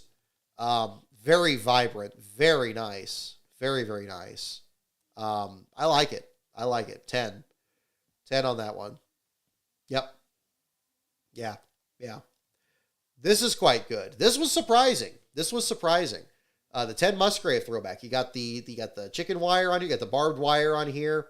This is a scheme you wouldn't think of. I wouldn't think of as a throwback, but it's been a number of years since this old Mopar scheme. I like that they integrated the Mopar logo a little bit into this like circle here. They didn't leave this off. This is nice. This is at least an 8. Probably a 9. Yeah. I'm not sure. It's not quite a 10. It's not quite this. That number puts this over the top. This is a 9 for sure. You have the opposite problem. You have a single digit to a double digit. You got a Toyota entry for traditional Dodge one. Of course, you don't have Dodge out there now, but they did a lot to integrate the logos. The Units logo. They could have integrated the Units logo a little bit more to look like the Mopar logo. But it's fine. I like what they did on the hood. That's pretty good. You got the Toyota logos with the Dodges. It's really nice. What I really like more, what's a 10, is the one they're running at Wilkesboro. I bought the shirt. Oh God, the shirt is gorgeous. If you want to get a cool looking shirt, the bright orange, the Jerry Hill throwback, I have been asking Timmy to run that one for years, and I'm so happy they're running it at Wilkesboro. That one looks amazing. I cannot wait. That one's a 10. If that was a 10, this is an 8 or a 9. This is close. This is really good. This is Vintage Truck Series. It's one of the best ones from that. That one's really nice. It's really nice. Oh, and I think that's the end of the list. Okay. I gotta look at that Truck Series one. Where's that 56 again? This. Oh yeah, I like this. You may scratch your head and go, what? What the hell are you talking about? No, this is nice. If you've seen episode 1 of the Field Fillers, this is one of those schemes that Jerry Hill ran. And it says in 94 scheme, which he did. He ran it that year, but he also ran it even further back, like the early 90s on a Pontiac. This was kind of his traditional colors. And I knew when Timmy Hill started this team and they ran the 56, it's like, it's only a matter of time until you run this scheme, right? And it's so cool to see it. And then running it at Wilkesboro, that's nice. I like this one better. I like this one because I know it means a lot to the family. And I think that's really cool. I think that's really, really cool. I love that. And yeah, I bought the shirt. We'll have to wear that. I'll probably wear that for the Wilkesboro thing coming up. Speaking of which, we'll switch this back here and we'll take the window capture off and we'll make, let's see. Can I mute that? Alrighty. Uh-oh. Here we go. Let's see. Where's the plus minus on here? Remove. Yeah. There we go. Okay. Let me get my itty bitty external cam screen here. We'll move this back over. We'll have to just figure this out. Okay. It's going to be a little bit crooked, but we'll have to figure that out. Okay. Alrighty, folks. So I hope you enjoyed that. I had that on my list as something I wanted to kind of do. We'll do a couple trivia questions for those of you. Wow, we're already past 2.5 hours here. We'll just do a couple trivia questions to end up. What was the category that everybody wanted here earlier? Yeah, chrome wheels. Different colored rims would make just about any of those really good. Chase Elliott's throwback. Yeah, that one's good too. I saw somebody mention that. Yeah, I like that one. That's an 8 at least. It kind of did. I mean, of course, having Chase run it, that's cool. That's probably an 8 or a 9. It's not quite a 10. I have a hard time doing it with it not being a Dodge. I mean, obviously it's unavoidable, but yeah. No number 78. Yeah, those are the ones that we have so far. Other ones we could pull on this too. Let's see here. Oh wow, we got a lot of votes on here. Okay, glad you guys enjoyed that. We're doing something a little different on the show here. Eric Estep will like the DeWalt one. Okay. I'm not sure which category we had. Drivers one. Okay, cool. All right, no, thank you. Yeah, they're doing, Jerry Hills is going to be at Wilkesboro, and the Richard Petty one's going to be at Wilkesboro. So drivers one, we'll do a couple drivers questions, and then we'll wrap up for tonight.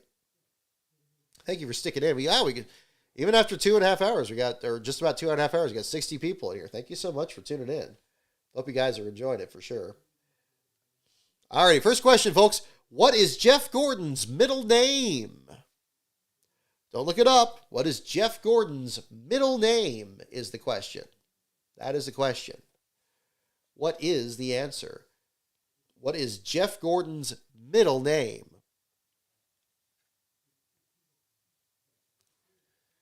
Alrighty. And while we get to have the questions on that, I mentioned this a while back here. Yeah, we were going to do the Wilkesboro race for coverage. Logistics came in the way. We just, combination of vacation hours, just a mess. I don't really kind of want to get into it, but ultimately we had to cancel, which is unfortunate. I know Slapshoes is going to be there. Everybody's going to be there. I wanted to really kind of do the last place coverage there. We're going to try to do the best coverage we can here from here in person, and then we'll do that. But the positive thing is I do have the weekend ticket that I picked up for Lastbro for Friday, Saturday, Sunday. If anybody's interested in it, I haven't received any interest in it yet. But I put it on, I'm going to leave that on the Twitter page. As long as the pin post is there, it's still available.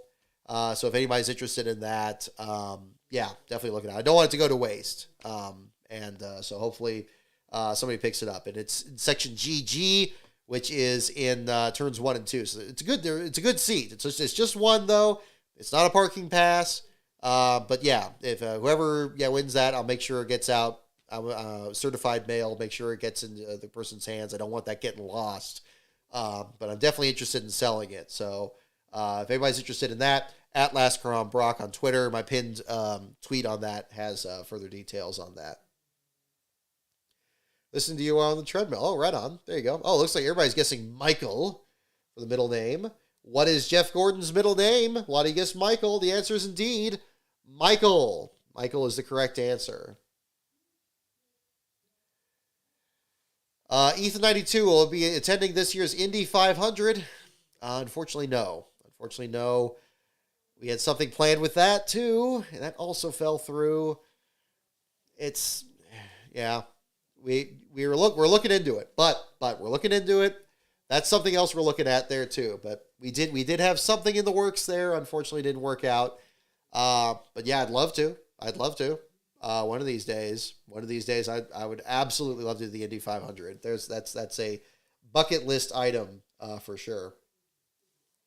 What the plans are, and again, I think the thing is that what I really need to see is what the schedule is going to be for next season.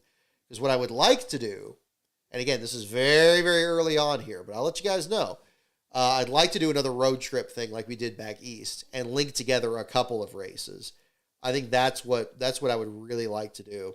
So that depends on what the schedule looks like next season. Kind of save up vacation hours and just get the most bang for our buck on that, rather than putting a whole lot into one and then paying off that and trying to do something else. So I'd like to kind of do that and maybe do like multiple legs, maybe multiple legs of a trip, multiple different magnets that we would then distribute and so forth. That's kind of one thing I kind of want to look at there too. But yeah, you're gonna be in Indy, Ethan. Excellent. Hey, have a great time for sure. Yeah. But we are going to do Sears Point, and we are going to do the championships at Phoenix in November. We got those circled on the calendar, days reserved already. Definitely want to be there for Harvick's last start, and see how things go with that. And I'll have some stuff planned for that as well. So we'll see. We'll see. But yeah, that's kind of where we are with that. Okay. Yep. Okay, that's too easy. Next question here, folks. What tracks fans first saw Richard Petty pilot car number 43? What tracks fans first saw Richard Petty pilot car number 43?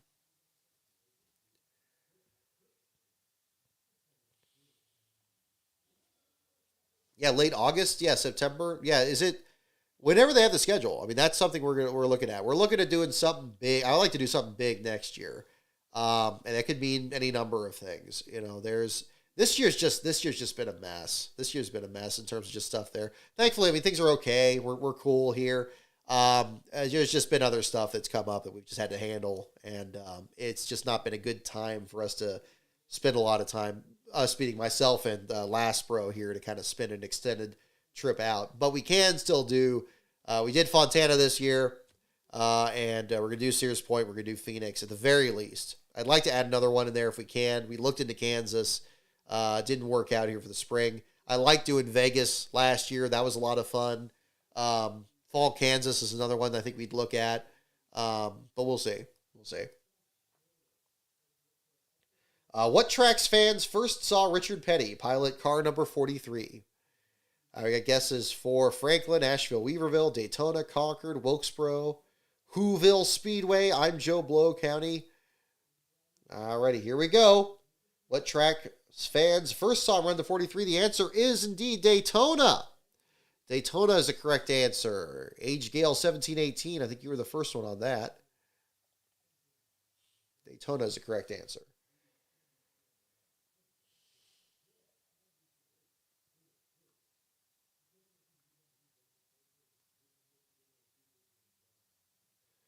Alrighty. Next question. Who is voted the most popular driver by fans in 1989 and 1990?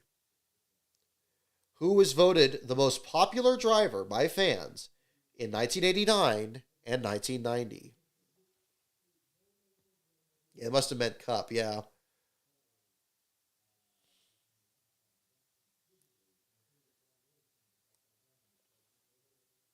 Who was voted the most popular driver by fans in 1989 and 1990?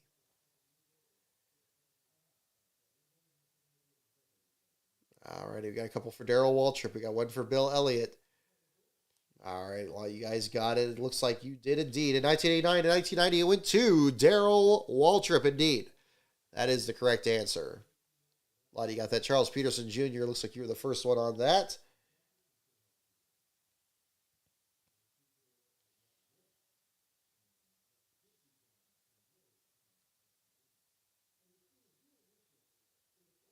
already. Let's see.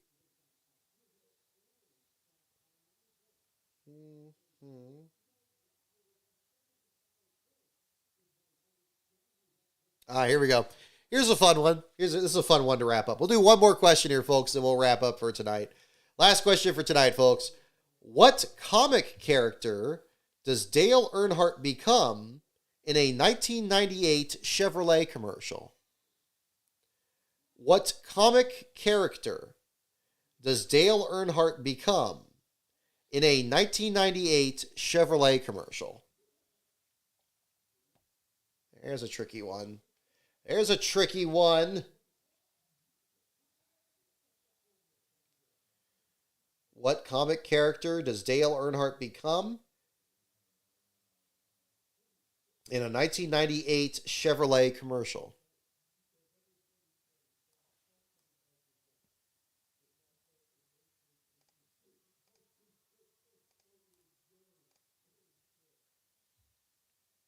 Okay, we got guesses for Tasmanian Devil and Batman, Charlie Brown, Popeye the Sailor.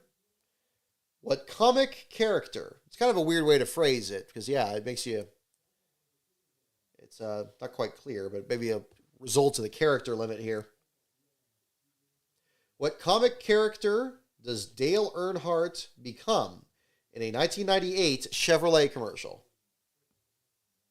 Spider-Man, Superman, Tasmanian Devil. Okay, here we go, folks. What character? It is indeed the Tasmanian Devil. Tasmanian Devil, very symbol of the Chevy Monte Carlo ad campaign in the late 90s, early 2000s. Indeed, the Tasmanian Devil as Dale Earnhardt. So that will do it for the show tonight, folks. Again, congratulations to Denny Hamlin, your race winner tonight in Kansas. Your last place finisher is Christopher Bell. The article for that will be up later tonight. Next episodes of 500 Days are in order. Working on those to get those done hopefully later this month. So that's the air positive of just being around town here these next couple of weeks. I think if we did Wilkesboro, we wouldn't be able to finish those. So kind of a tricky balance on that. But I think it'll be worth it there to get that done. So that's been the kind of the big goal here. If you're interested in bonus content or advanced access to my videos, it is at patreon.com/LastCarOnBrock. If you're interested in my Twitter profile there, it's at LastCarOnBrock.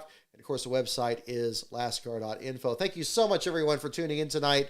I hope you enjoyed this extended show tonight as we look at some of the Throwback Weekend. Our next show will be at the conclusion of Throwback Weekend next Sunday. Following the Goodyear 400 at Darlington, we will talk all about the throwback action for the Truck Series Xfinity and Cup Series. We will also preview the action in North Wilkesboro, which is going to be a huge, huge weekend.